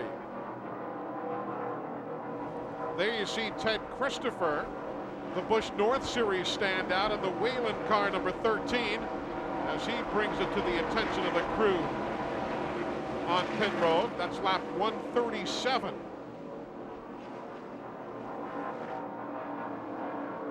Casey Atwood shows the way. Got that half-second lead over both Jeff Green and Randy LaJoie, just past halfway in Milwaukee. Hi, I'm Jeff Green, driver of Kleenex Chevrolet. I'd like to wish everybody a happy 4th of July. Hey, this is Adam Petty, and I want to wish you a happy 4th of July from everybody at the Spree Prepaid Phone Card Race Team. Have a great and a safe 4th of July. Coming from Randy LaJoie. And that same sentiment comes from us all. Randy LaJoie is now up to 2nd place. Remember, his best finish since his win at Daytona was a 4th at Rockingham and New Hampshire International Speedway. So LaJoie having a super day. And here's what happened moments ago, how he grabbed 2nd. Jeff Green pushes out as they come down the front straightaway. Randy LaJoie in the red car there on the inside. The number 1 car makes the pass on the inside, getting into turn 1. See Jeff Green washing out just a little bit in the corner. Once you get to that door going into the corner, there's nothing you can do. The safest bet is back off and let him have the position. Randy LaJoie has had only one bad run here over the years, as you see him moving on up here in today's event. Over the years, Randy has finished here in 37th, then 3rd, 1st, and 10th. So overall, it's been a darn good racetrack for him, the Milwaukee Mile has been. And he's only 1 7/10 seconds behind that guy, Casey Atwood. You know where they've really been catching Casey today is when Atwood gets in traffic. That's been a bugaboo for him this afternoon. Eli, I think it's just because Casey Atwood does not have the experience of lap traffic. He has not run enough races yet to have the confidence to really jump through traffic. But let me tell you, what he's doing right now, I don't know of another young man that's ever done this any better with the time that he has on the racetrack. What a talent. I said one time he reminds me of a young Fireball Roberts. He does. He has that finesse about himself, and you can just take a picture of that boy right there, and he'll be one of the greats of all times in the sport of auto racing. 18 years old. Casey Atwood just made the move around Chad Chapman, another guy who runs over there in Nashville, Tennessee at Nashville Speedway, USA. You know, he says a razor blade lasts him about a month and a half. So, but I tell you what, he's a grown man in the race. Oh, Adam Petty. Adam Petty in the wall. No caution. No, he's back underway and out of harm's way. See Justin Labonte go by on the outside there in the 44. You know, when I said in the wall, he might have just kissed it, if that much, because there's no debris out there. And just a couple of scuffs there at the left rear of the car, you see. So not a significant impact, and we continue on. NASCAR officials say the track is clean. This will tell us. Turned around backwards now. He goes up. He's got the brakes locked. Never touched it. Never did touch it. Never did touch anything. The only thing is if he slid those tires, how much damage he would have done to them. But he's back on the racetrack and continuing away. Imagine Kyle said, "Don't you hit that wall. I'll have to pay to fix it." Adam Petty, learning a lot here. Oh, yeah. What he's doing right now is just getting experience. Adam Petty has never been here, and right now he's getting valuable time on the racetrack. But under him, the race leader, look at the forward bite this car gets up out of the corner. Casey Atwood, a true talent. Clear. He is clear to go around. Clear all around. Petty. Good job. Petty, by the way, is second in the Rookie of the Year standings behind Tony Range. He's a goodly distance back, but nevertheless, he is second. And you see some of the stats pertaining to Adam Petty. I love sitting around the garage area listening to him tell stories. He's a funny young man. I got to tell you, when I'm sitting there, I just kind of wipe my eyes because he reminds me so much of Richard Petty at that same age. They're built alike, they talk alike, and you know what? They drive a lot alike too. Matt Kenseth still out there running well. He and Jimmy Johnson in the 92. That is for position. That's 11th spot up for grabs.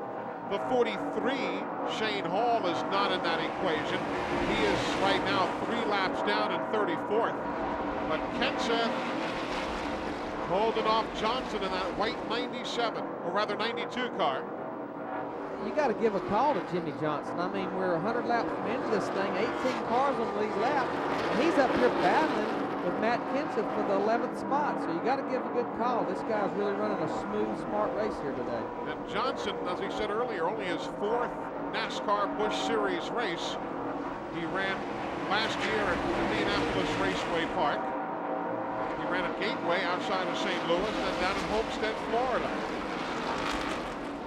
He's running a very, very tight line around the racetrack. He's not getting off the corner like he was earlier in the race. Mike McLaughlin just behind him in the 34 as we watch Matt Kenseth get down in turn 3. But McLaughlin getting a great bite up out of the corner now too.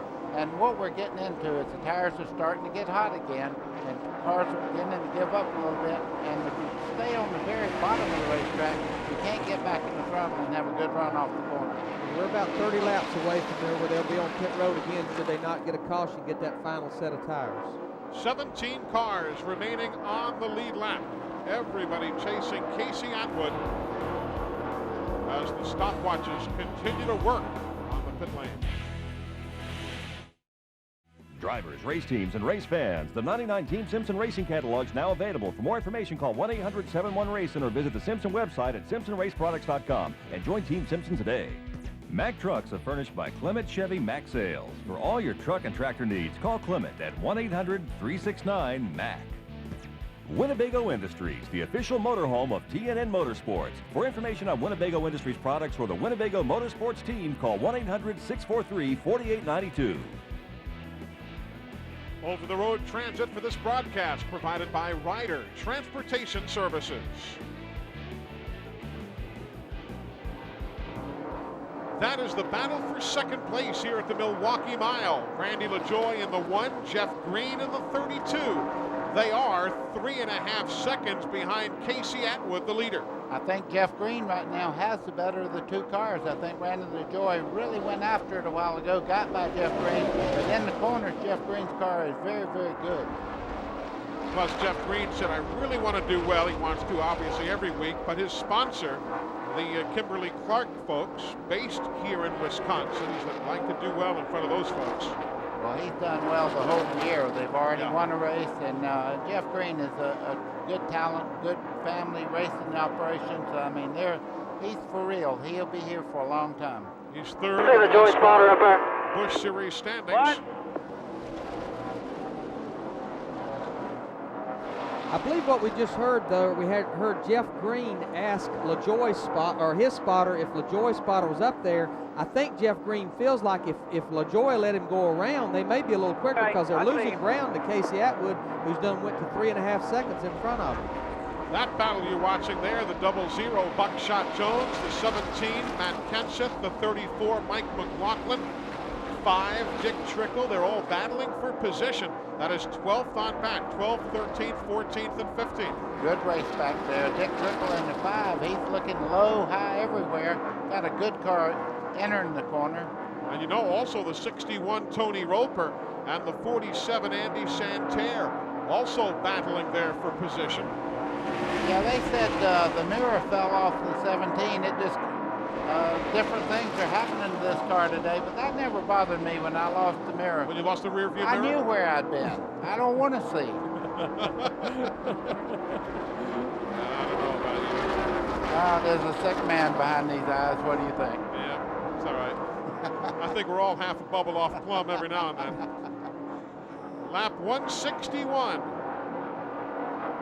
Yeah, you got to give a call to Andy Santerre. He's sitting there running in 17th position in the yellow 47 car there. Actually spun earlier, has stayed on the lead lap, and he needs this kind of a run here today. He needs to stay on the lead lap and run all day. Wait a minute, I'm gonna blow the old the horn for a guy that's been around a long time. Look at this 5 right here, Dick Trickle. He still battles like a young man out there. He's in 15th spot. He has 6 wins here, Trickle does, at the Milwaukee Mile.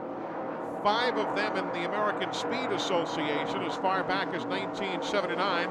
He even won a USAC stock car race here back in 1981. And Dick Trickle in the number 5 car is hanging right in there, battling with the youngins. Yeah, and something else, I've never seen him get out of the car exhausted. He gets out, he looks like he just got in the car. So he is one of those guys you talk about made out of wet leather. He's one of them. And you know, I mentioned his 6 wins. Got to throw in that 7th one in Artco competition. That graphic does give you the full story right there.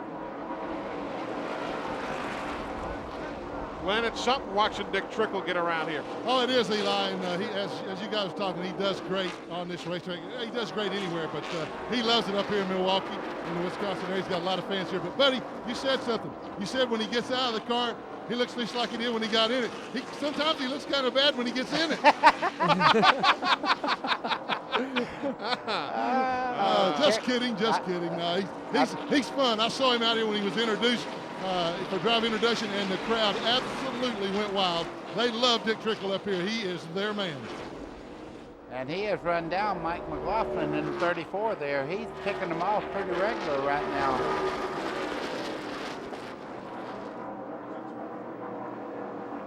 You're following Tim Fedewa.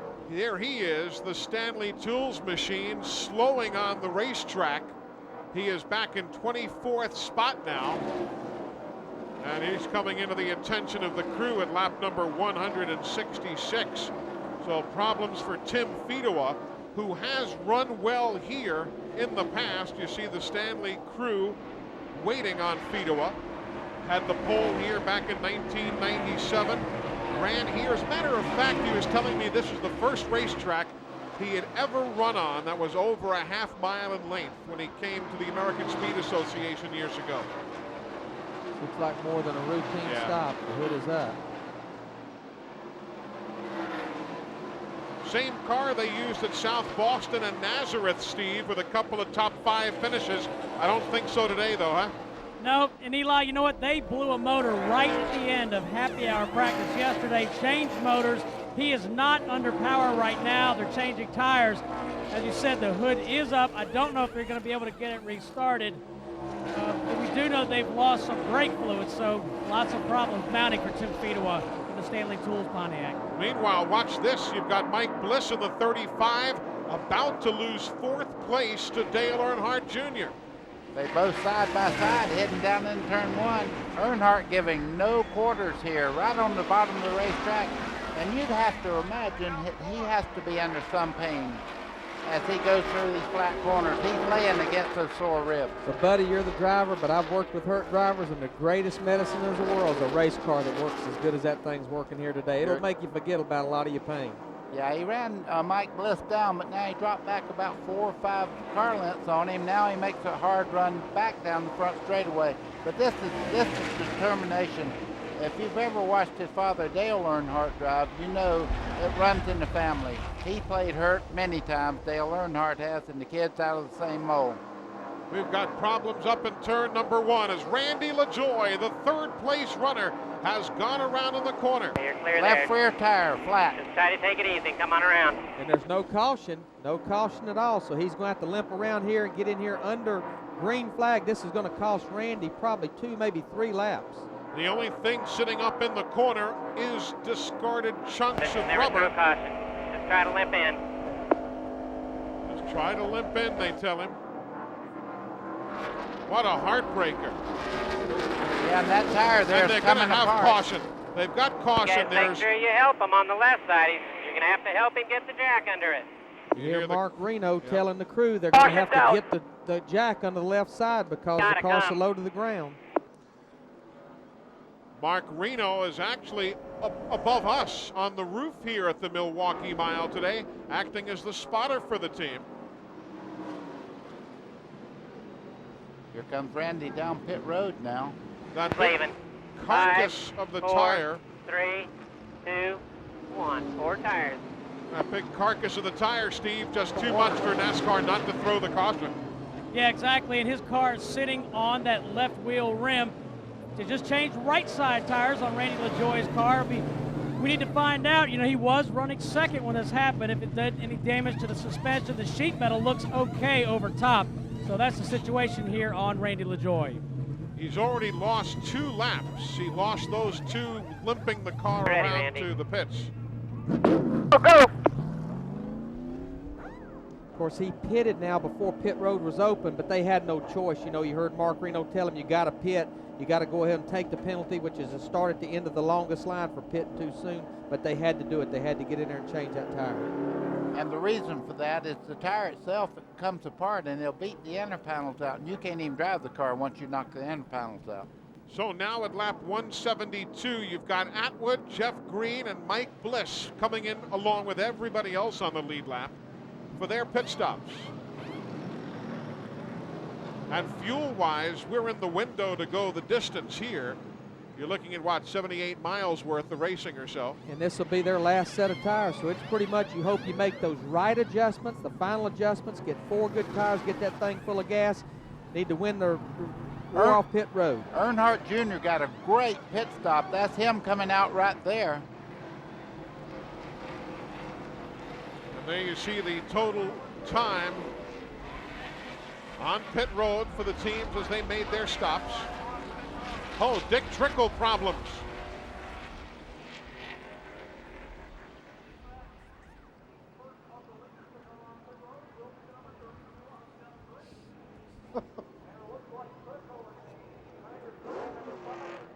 Backing him up. Remember when he had the battle with Buckshot Jones here? A few years ago, he had the problem and spun late in the day. Always seems to be something ruining the day for Dick Trickle. Coming up next weekend on Saturday night at the races, we'll have ASA action here on TNN. You'll see the Pontiac Excitement 250 from Hawkeye Down Speedway in Cedar Rapids, Iowa. It's a great short track battle coming up after the duel in the Dakotas. It's all this coming Saturday night right here on TNN Motorsports. Welcome back to the Milwaukee Mile. Eli Gold, Buddy Baker, Larry McReynolds, Glenn Jarrett, Steve Burns, and thousands of race fans who have packed this legendary racetrack that has held races of sorts, be it 4-legged or 4-wheeled races, for the last 97 years. Let's update you on pit stops, Steve Burns. Okay, Eli, we've been talking to the crews down here. Went to Tony Uri Jr. They didn't make any adjustments at all, maybe a slight air adjustment, but otherwise the number 3 car is in good shape. 4 tires. Checked with Harold Holly, the crew chief on the 32 of Jeff Green. They did the same thing, slight air pressure adjustment. Otherwise, 4 tires, and they're ready to go to the distance. How about you, Glenn Jarrett? Well, Steve, there was trouble in Casey Atwood's pit. He came in the leader. He's now in second place behind Jeff Green. They changed 4 tires. They made no changes to the car, no chassis adjustments. I can't imagine why they would do that. It's so good. But they had a problem with the right rear, so they lost a lot of time. That's why they lost the lead. Meanwhile, Todd Bodine, who was the only other person that had led the race, until Jeff Green does now, they had been fighting a vibration on the left side. They didn't find anything. They changed 4 tires of fuel. And remember, I told you the car was a little bit loose earlier, and they tightened it up. Well, it was too tight, so they took that round the wedge they put in it back out. So it's back like it was in the beginning, Todd hopes. During the sequencing of pit stops, Randy LaJoie picks up one of the laps he had lost, so he is a lap down in 21st spot here at the Milwaukee Mile. Welcome back, everybody. We are under caution as the field went back to green. Jason Keller, you see him there in turn 1, and that is Bobby Hamilton Jr. driving the Jeff Hensley car, having taken over from Chuck Bound. And we are under caution for the 5th time. Here's what happened. Actually, Keller spun twice. That's where he ended up the 2nd time. Larry Mack? This was about 2 laps after a restart. There you see Bobby Hamilton Jr. is already sideways. Nowhere for Jason Keller to go. Gets into him, spins here. Bobby Hamilton Jr. hits the inside wall. Jason Keller sliding backwards, buddy. Yeah, you can see right there a lot of damage, a lot of fluids coming out of this car because the oil cooler and all is right up there on the nose of the car. You see a lot of. This is coming off turn 4. There you see Mike Bliss. Mike Bliss hits the outside the 35 wall. car hits the outside. That's what it was. Yeah. That's what it was. And I guess Todd Bodine got a piece of Hamilton after Hamilton checked up when he saw Bliss bang the wall. Look at that big old bumper there. And remarkably, nobody. There goes Garvey missing it. Nobody gets over that piece of. And then when Keller got down into the corner. Well, he spun in his own fluids there. You can see under the left side there. Watch the car go around as the oil cooler's pouring oil out on the racetrack. He just got in his own oil and spun around. It's really a shame. He was having a good run, too, staying right there in that top 10. And so was old Mike Bliss having himself a good run. See Mike Bliss, Jason Keller, Bobby Hamilton Jr., 3 or 4 cars involved. And this will happen a lot of times after a restart. You know, the pressure will be down on the tires, buddy, and the cars are just, they won't turn quite as good off the corner. That pressure builds up. Looks like maybe it just got away from Mike up off of turn 4. Yeah, and when he hit like that, everybody behind him thought he was going to spin because he hit the wall so hard, and they started checking up, and the people behind, it's like on the interstate when people start checking up and you run out of room to brake, and all of a sudden there's contact and there's chain reaction. So we're at lap 180. There you see Jeff Fuller. There's Mike Bliss's car, Glenn. Yeah, he's back in, Eli. They're looking at the right side there. He changed the right front tire a while ago. He told Barry Dodson on the radio after that happened, he said, Barry, the car got a good bite coming off the corner. All it was just picked up like an arrow push. He said it just got away from me, and I got up in the wall. Just one of those things, like you say, Larry, on a restart, those things will happen. But he said it just broke loose all at once. Well, he's back on the racetrack, but the side of that race car is as flat as a biscuit board, so he's got a lot of damage to that car as far as the running gear. You know, the thing about it, he can live maybe with the sheet metal damage there, but if he hit hard enough that it bent some ball joints in the right front, knocked the toe out or something like that, or moved the rear end over, that's where he's going to have problems. Saw the crew members discussing things. Barry Dodson on the radio talking to Mike Bliss. The leader is still Jeff Green. Took over the top spot at lap 173 after everybody made pit stops. And you see all that oil that was put down on the track. They're having to cover it up with Speedy Dry now. So it'll be a bit of a lengthier caution. Jeff Green, the leader, has finished 3rd and 7th here over the years. As a matter of fact, back in 1995, Green wasn't driving for this team then, but he led 119 miles of the event that day. So we shouldn't be surprised that he's at the head of the field. More work on the Bliss car, Glenn. Barry Dawson just told me that it moved the rear track bar, the Panhard bar over, and so it had to have moved the rear end a little bit too, just like you guys were speculating. So they're up under the car now, trying to get the rear end back in place. But I got to suspect that it's going to drive nowhere near as well as it did before. So while work continues on pit road and the caution laps click off on the board, we're going to break away and take care of some business. Jeff Green leads at the Milwaukee Mile. TNN Motorsports live coverage of the DieHard 250 from Milwaukee is being brought to you by Napa Auto Parts. Napa, we keep America running. And by the motor oil that provides maximum protection. Castrol GTX. Drive hard. Still under caution here at the Milwaukee Mile after a multi-car accident at lap 177 that has put us under the caution flag for the 5th time this afternoon. Mike Bliss back on the pit lane yet again. He was the man who actually triggered the incident by tagging the wall coming out of turn number 4. Saw that white car bounce off the wall. 63 Bobby Hamilton Jr., 57 Jason Keller. There you see Jason going to drive away, buddy, and you can see the liquid pouring out. From Jimmy Johnson's onboard camera.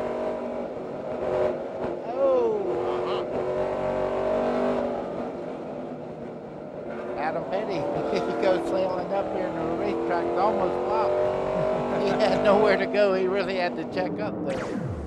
So the caution is on the speedway. Again, Jeff Green is the race leader.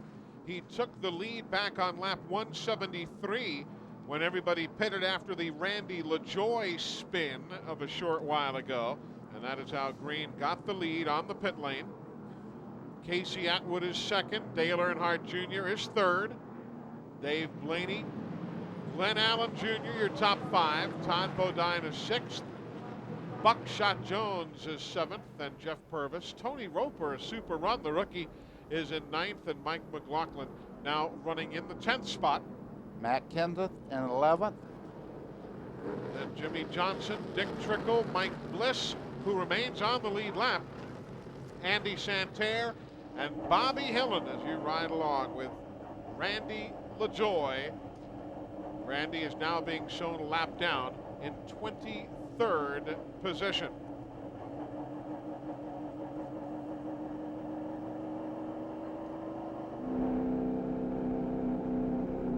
Don't forget, coming up next weekend, matter of fact, a week from today, we have got NASCAR Winston Cup racing right here on TNN Motorsports. Jiffy Lube 300 weekend before the race. We'll give you all the latest news in the garage area. Our preview show, that'll start at 12:30 p.m. Eastern, 9:30 Pacific. Then watch the Jiffy Lube 300 right after the preview. That's all coming up next weekend, next Sunday, week from today, right here on TNN Motorsports. So you can make your plans to join us next weekend. The attrition rate has grown, the list growing with Matt Hutter, Ted Christopher, Bobby Hamilton Jr., and now this man, Jason Keller, apparently done for the day. Eli, Jason had just climbed from the car. Jason, heavy damage to the car. Tell us what happened from your point of view. I don't know. I just saw the 35 get into the wall, and then it's like one of those chain reactions. I checked up, but the guy behind me didn't, and had my rear tires picked up off the ground, and then just didn't have anywhere to go, you know. I'd like to wish everybody a happy 4th of July. That's not the way I want to spend mine, but you know, that's the way it goes. And Deb, Joe, and Jade, I'll be home tonight, and I'd like to tell the Krogue family we're thinking about them also. Again, those of you who are just tuning in may not be aware, Jeff Krogue, one of the NASCAR Busch Series drivers, injured fairly seriously here yesterday in a practice accident. He is, at last report, still in a coma here in Milwaukee at a hospital, though his vital signs are getting stronger, we are told. But that's what everybody refers to when they talk about the Krogue family. Everybody's prayers with Jeff Krogue as he is hospitalized here in Milwaukee after the accident of yesterday. The other guy who was banged up yesterday, albeit far less severely, is Dale Earnhardt Jr., running in 3rd spot right now, has that chipped bone at the tip of the shoulder blade, as we said on the on the pre-race, kind of like what Bobby Labonte has been had to endure there in NASCAR Winston Cup competition earlier. Yeah, and a little bit of rib damage, and that's really painful on a flat track because you lay right against the right side seat. It kind of wraps around the rib cage, and right now it's probably more painful than when he's racing, because when he's racing, he's really concentrating on what he's doing. Right now he's going, that's not very comfortable. Now he gets back in there and starts trying to win this race. He does not even have a rib cage. Of course, if Dale Earnhardt Jr. wins today, he would tie Sam Ard for one of those great records in NASCAR's Busch Series history. Sam with 4 wins in a row: South Boston, Martinsville, Orange County Speedway, and Charlotte back in 1983. And he's the only guy to have won 4 in a row. Sam Ard, boy, could that man drive a race car. Absolutely, one of the greats of all time. Many, many fine runs we've enjoyed watching from Sam over the years. Green flag. Lap 188 of 250 here at the Milwaukee Mile. They're all walking on glass right there. There's a lot of oil dry. You can see it coming up in behind Kenny the Wallace cars getting there. loose, trying to get that lap back. I believe Kenny's been trying to get that lap back for about 150 laps. He's persistent, but that is very slick getting into turn 1, as you can see, and the oil drive is just kicking up. It absorbs the oil, but sometimes it's almost as slick as the oil itself. Looking rearward from Kenny Wallace's car, back towards second place Casey Atwood. You can still see the car slipping around back there. Well, Casey got pretty loose right there. There you see Phil Parsons, whose lap cars, a bunch of cars getting underneath it. Dale Earnhardt Jr. making a move on the inside as they go down in the corner. Casey Atwood on the outside fights back as they head for the front straightaway. That's for second place. The cars ahead of them, 43 Hall and 10 Parsons, are not on the lead lap. Now you have to have patience. Those are lap cars in front. Dale Earnhardt Jr. on the bottom got a break right there. You can see Phil Parsons got hit from behind by Casey Atwood as they started off the corner. And Buckshot Jones spins up in the corner. He was running in 7th place. No caution. You got to believe there's something going on down there in turn 1 and 2. We saw several cars get loose down there, Buddy. You talked about it. Even though oil was put down, they put oil dry down. They had to put so much. It's probably pretty slick down there. Well, you can see the oil line down the straightaway. The corner looks pretty good right there. The Jason Keller, as you can see, the oil drive there stops before halfway of the corner. Here's what happened moments ago with the 00. He just got up out of that groove and got sideways and spun there right down there in turn 1 and 2. That's easy to explain. You see the black part of the racetrack there is very clean. You get outside there, there's dust and all the oil drive that was blown up to the high side of the racetrack. That's what he got into. Now some good battles shaping up. You see Todd Bodine, or you just did moments ago, the 66 car.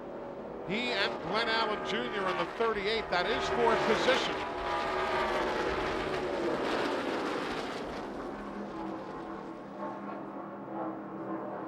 Wayne Grubb has taken his car to the garage area. So add Wayne Grubb to the attrition list.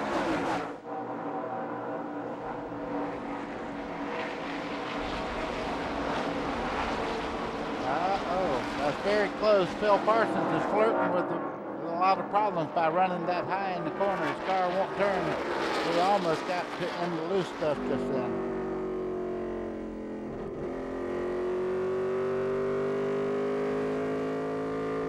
Looking back towards Casey Atwood.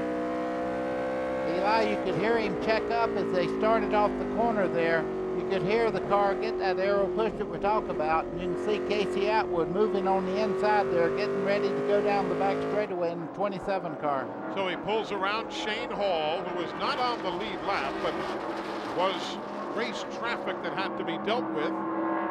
As Jeff Green is pulled away. Look at that margin now. Here comes Green, and then 2.6 seconds back to Dale Earnhardt Jr., who works around Kenny Wallace in the 25 car. A lot of racing to go. 56 miles remain. There's the race leader, Jeff Green, who is leading for the 9th time in the 1999 season. Who's quickest? Dale Earnhardt Jr. Wow. But he's still 2.5 seconds back of Jeff Green, but he's also got 52 miles with to work. And the great part is he's now by himself out there, and he can race the racetrack instead of lap traffic and all that. So we'll see who has the muscle right now. Dale Earnhardt looks to be the fastest car to me visually out there. This is the 4th place battle.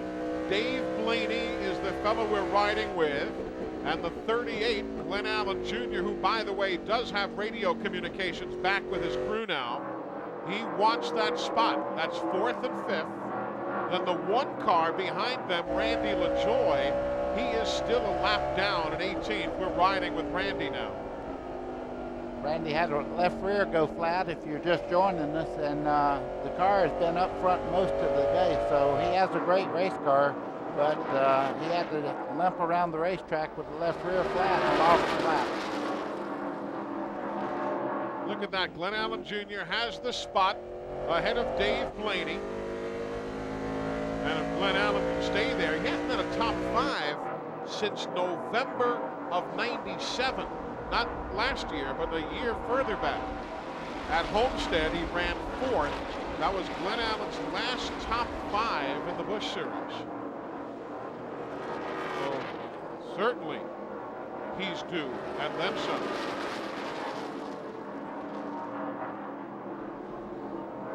Parker's having a pretty decent run. Picked up 17 spots since the get-go. And a great run at South Boston not long ago. Yeah. Had a was he 3rd place there? Yeah, as a matter of fact, he was. And he's got top 10s now in 2 straight races and 3 of the last 4. Oh, Blaney gave us the ride into the wall.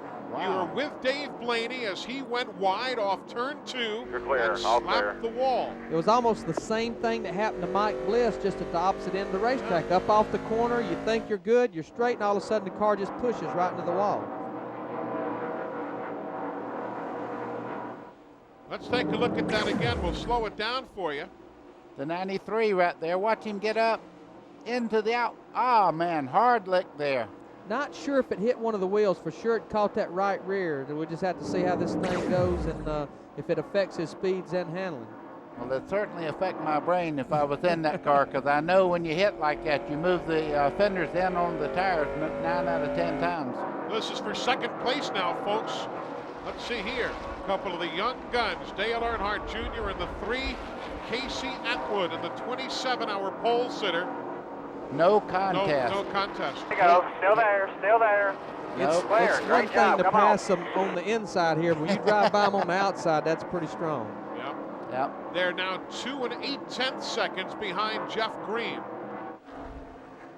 And we are now within the final 50 miles, 46 to go.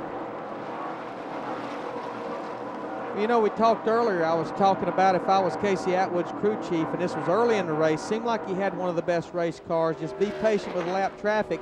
You know, we're less than 50 laps to go, 45 laps to go. You got Dale Earnhardt Jr. there that you just went by, and you don't have lap traffic to deal with now. You're still telling him, be smooth, focus, hit your marks, because now you got to take a little bit of that conservative out of it and go after it. I'd say Casey Atwood right now is probably sitting there thinking, I already have a second. I want to win. You betcha. Got some traffic to deal with. The 37, that green and blue car of Kevin Grubb. Clear. One thing we'll have to remember, you know, even though I'm sure if this thing goes green for the next 45 laps, yeah, Casey Atwood will have lap traffic to deal with, but Jeff Green's going to have to deal with them before Casey Atwood gets to him. Yeah, and then they're looking for the 2nd place car. When the leader goes by, everybody knows, okay, the leaders are coming. So they actually sometimes being in 2nd's better than leading when you get to lap traffic. And if I'm Casey Atwood's spotter, I'm already running around the roof making deals with everybody. Hey, when we get to you, how about give us a break? We watched you last night. You're a big wheeler and dealer. Yes, sir. Yes, sir. Jeff Green continues to lead, and he's 3rd in points this year. And you see all the spotters up there on the roof? Maybe they are making some deals.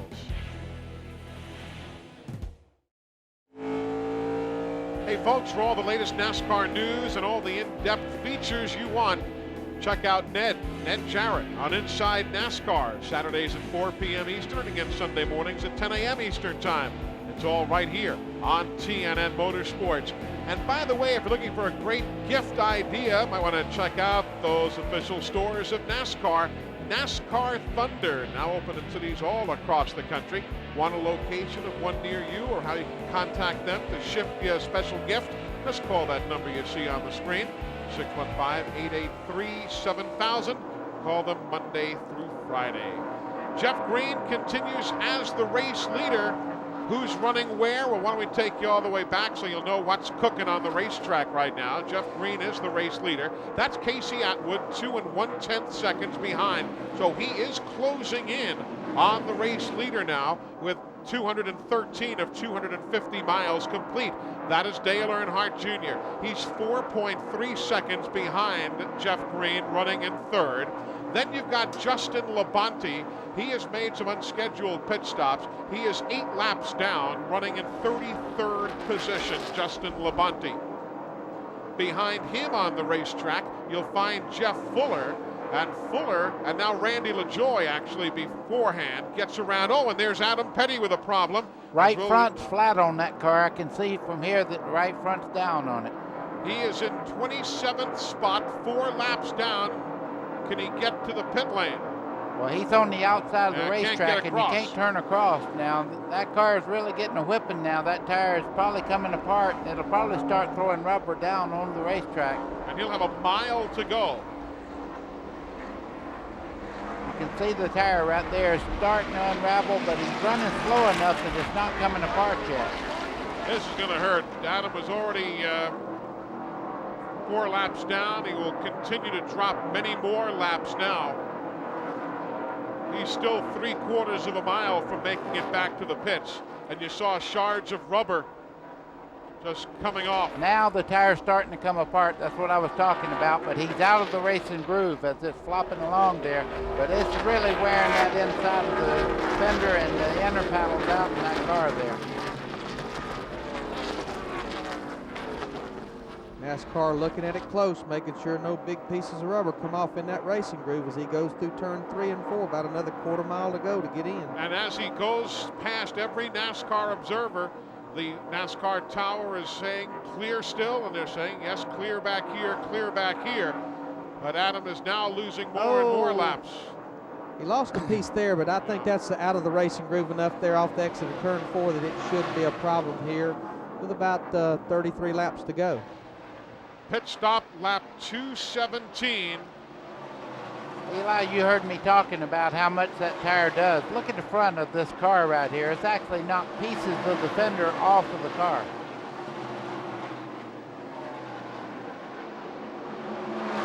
Adam will end up being about 7 laps down, maybe 8, depending upon how quickly he gets up to speed. Meanwhile, that's the battle for 6th. Todd Bodine in the 66 and the 17, Matt Kenseth. That is for position, and so too the guy ahead of them, the Amoco car for Dave Blaney. He's running 5th. Riding with Blaney. Todd Bodine running much lower than Blaney through the corner. Matt Kenseth kind of in the middle there. Everybody's got an idea of what it takes to get around here right now, and you adjust your groove around the racetrack as to how your car handles. I mean, that's the thing. You get this late in the race, you got to keep searching around how your car get around here the quickest.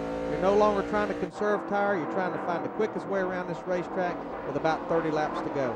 Around Justin Labonte they go. Again, that is 5th, 6th, and 7th. Blaney, Todd Bodine, Matt Kenseth. Up front, things are tightening up now. The first car is the race leader. That's Jeff Green. Then you've got Mike Dillon, who is not on the lead lap. And there you see Casey Atwood. So call it what? About 7, 8, 9 car lengths at most.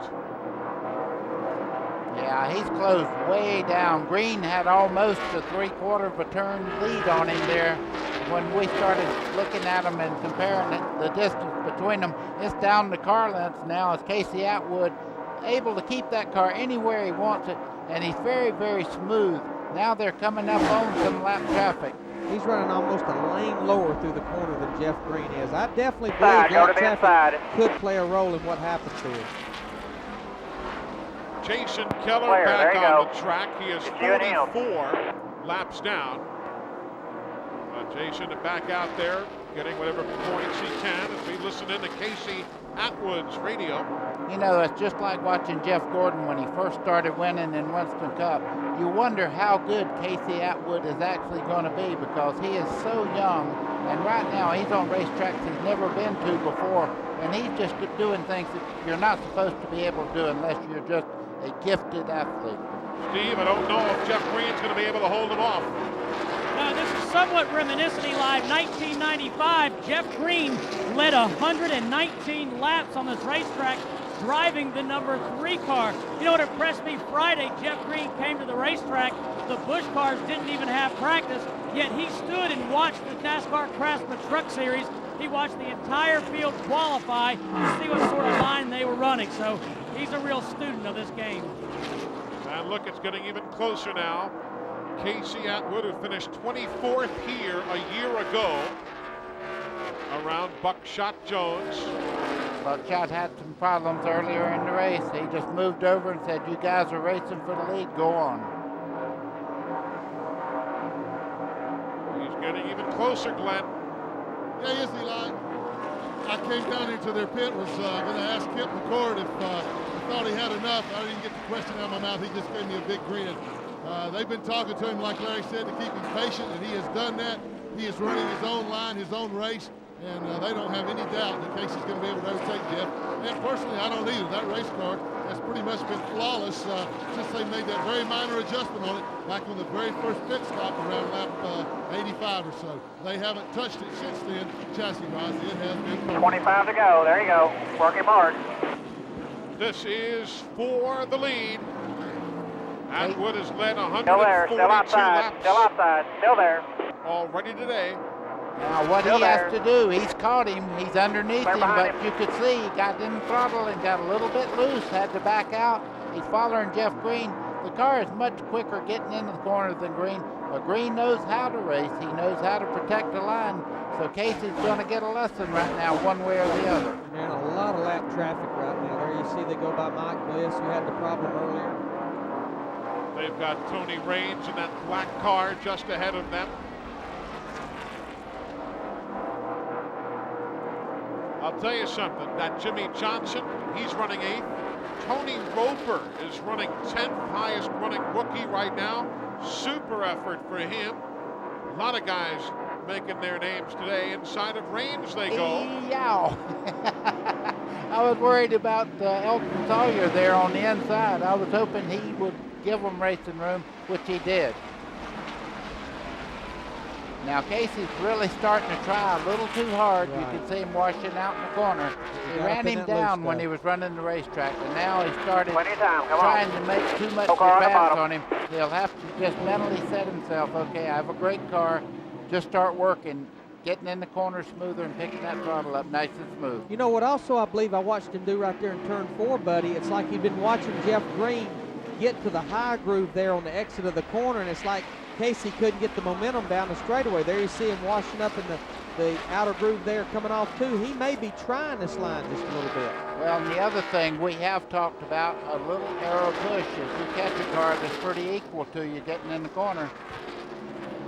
Now it's going to be this ongoing battle here. Right in behind Jeff Green. Casey Atwood trying to make the pass. Boy, they're running so much alike in the corner. It's going to be hard to get position to get by Jeff Green. As I said, he's a very smart race car driver. One eye in the mirror, one eye on the line. They're about to put the 14th place runner Jeff Purvis a lap down. That's him in the 4 car. Eli, I just wonder, both these guys started in Nashville, Tennessee. That has produced some great drivers. Both those guys were legends at that racetrack. Nashville, one of those tracks, along with Hickory, Birmingham, Myrtle Beach. More and more stars have come from those racing facilities. Well, right there is where his car seems to be so strong. And there you see Jeff Green moves up high on the exit, keeps that thing wound up. Casey just can't get to him there. And Casey almost pancaked that thing on the outside wall. He took off as he started off the corner and got that little bit of push as he started on the outside, and it almost got into the outside wall. So the battle for the lead continues. 19 miles of racing remaining in Milwaukee. Welcome back, everybody. The DieHard 250 still being contested between Jeff Green and Casey Atwood. The man running in third, Dale Earnhardt Jr., is 4 seconds back. The car still skating out a little bit. Just a little bit. He's giving it everything he has right now, but he may be just trying a little bit hard getting in the corner, but that's normal. But this is where his strong suit is, right in the middle part of the corner. When he keeps it down, he gets a great run on Jeff Green as they head down the front straightaway. They work around Mike Garvey. He's in that green 09, the ASA driver, who is 5th in points in the American Speed Association. We told you Dale Earnhardt Jr. running back behind them. He is a full 4 seconds down now, right there in the number 3. I'll tell you, even if he doesn't win, he's done himself proud today with the injury of yesterday. Oh, absolutely. I mean, I just think of his father. You know, he broke his collarbone and went to a road course race, sat on the pole, and led 90% of the race. It's just in the genes, I think. You know, the big thing I'm thinking about here is we have 13 laps to go. Should Jeff Green be able to hold him off? I'm going to trace it back to that last pit stop where Jeff Green's guys beat him off pit road. Yeah, that got him the lead at lap 173.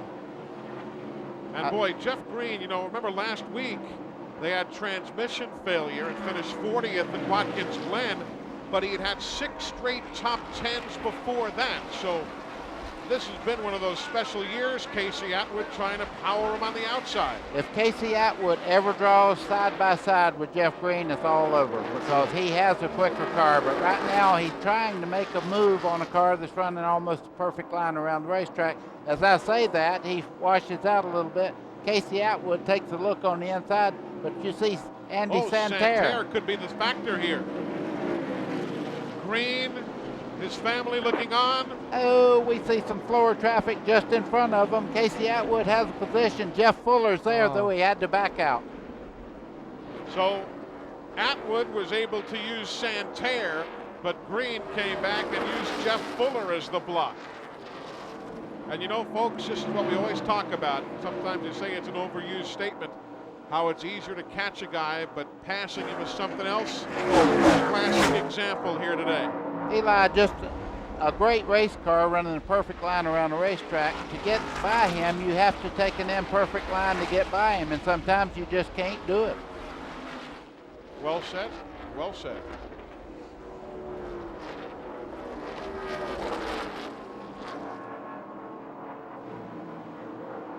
Dale Earnhardt Jr. still 3 7/10 seconds behind.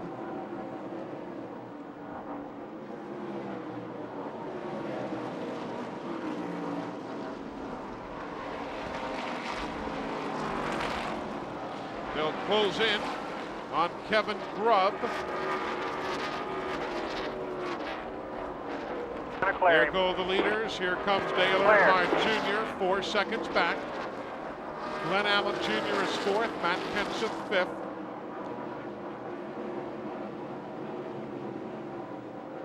All the leaders pitted at oh, lap did you 172. see that? You see that?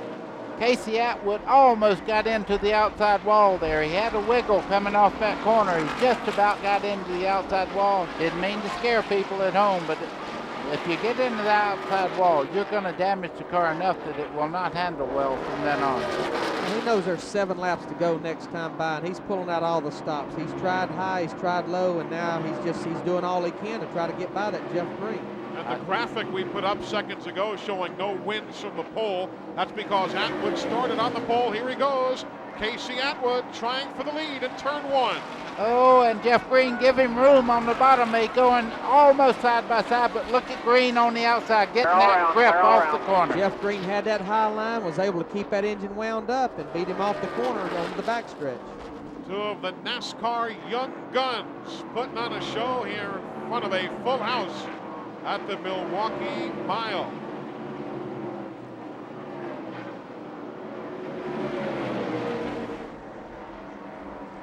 See Jeff Green's wife there. She's sitting up there. She's scoring his car. Every lap he comes by, he's putting the times down. They keep records on everything. You think she's nervous? Yeah, Michelle is nervous, no doubt about it.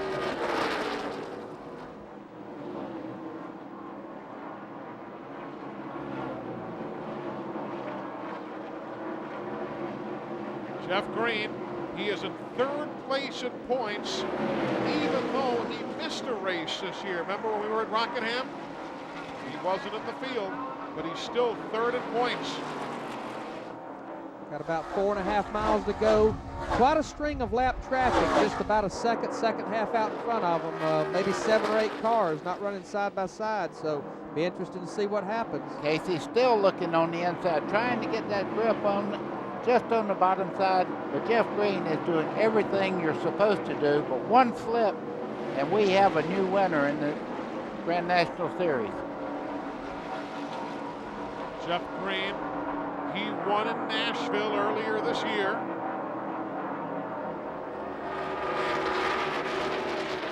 Oh boy, you know what's going to happen? We're going to have lap traffic. Yep. And take a look now as we widen out. You'll see the traffic ahead. 1, 2, 3, 4, 5, 6, 7, 8 cars that they're going to have to deal with here in the final 4 miles. Oh, Casey's looking on the outside. He's tempted, isn't he?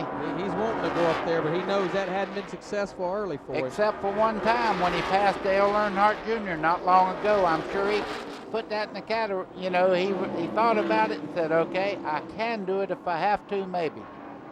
Have to, maybe. Positively, maybe. See, I'm giving the flagman, he's giving them the move-over flag as Bobby Hillen there in the 8 moves to the inside, gives them the outside of the racetrack. It'll be the white flag next time by, so they've got 1.5 miles to settle it. Eli, he had a run off the corner there. He's looking to the inside as they head into turn 3. Green doesn't want to give him much room, and again, Jeff is strong, pulling him off the corner. Well, he's keeping him tied down there, and he's having to be easy on the throttle. White flag, last lap. White flag. Now, if something happens to the front 2, remember Dale Earnhardt Jr. is running 3rd. Man, oh man, this is what a race car driver lives for, the chance to win. And Casey Atwood sitting in 2nd has never won a Busch Grand National race. Jeff Green has won twice before. Oh, he gave him a little shot and there. Here we go for the win. Casey Atwood says, I'm not going to let this one get away. Bring it home. As long as he don't overdrive it. Casey Great Atwood. job, yes. He has got himself a win on the NASCAR Busch Series. Oh, was that one? He gave him just a little touch. Not enough to hurt him, but just moving you out of the groove just a little bit. It reminds you of Matt Kenseth and Tony Stewart at Rockingham a year ago. And a famous move made famous by Dale Earnhardt. Indeed so. What a finish here in Milwaukee as Casey Atwood started first and finishes first. It is his first career win in his 30th start in the NASCAR Busch Series. Lots of happy faces. We're coming back to victory lane. 9 different winners in 9 races at Milwaukee. And it's a first-time winner. Casey Atwood is in victory lane. Glenn? And they're getting the Gatorade bath. Sorry, guys, let me through here. I know, and Casey's going to climb up on the car now. Oh, he's going to give everybody a bath, looks like. But he ain't getting me.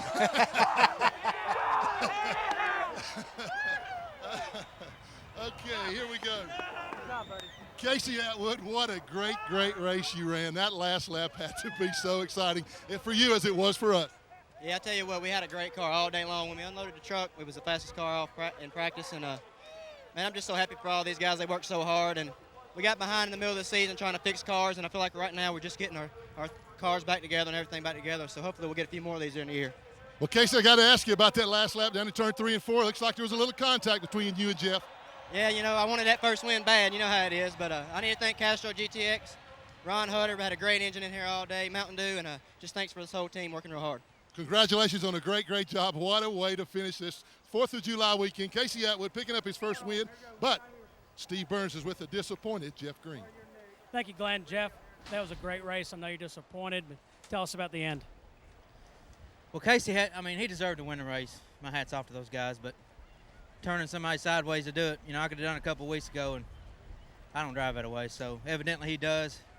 We're going to race a lot more here together later on in the year, and hopefully it comes down to us again, but he deserved to win, but my Kleenex Chevrolet was awesome. Those guys got me out at first there on that last stop, and just drove my heart out. We just couldn't get it quite right up off the corner. Everything we did to it made it worse somewhere else, so proud of my Kleenex bunch. They did a great job today, and this is where we need to be, right here in this top 5 every week. And wasn't for that front bumper, we'd be over there. All right, thanks, Jeff. Let's go to Glenn.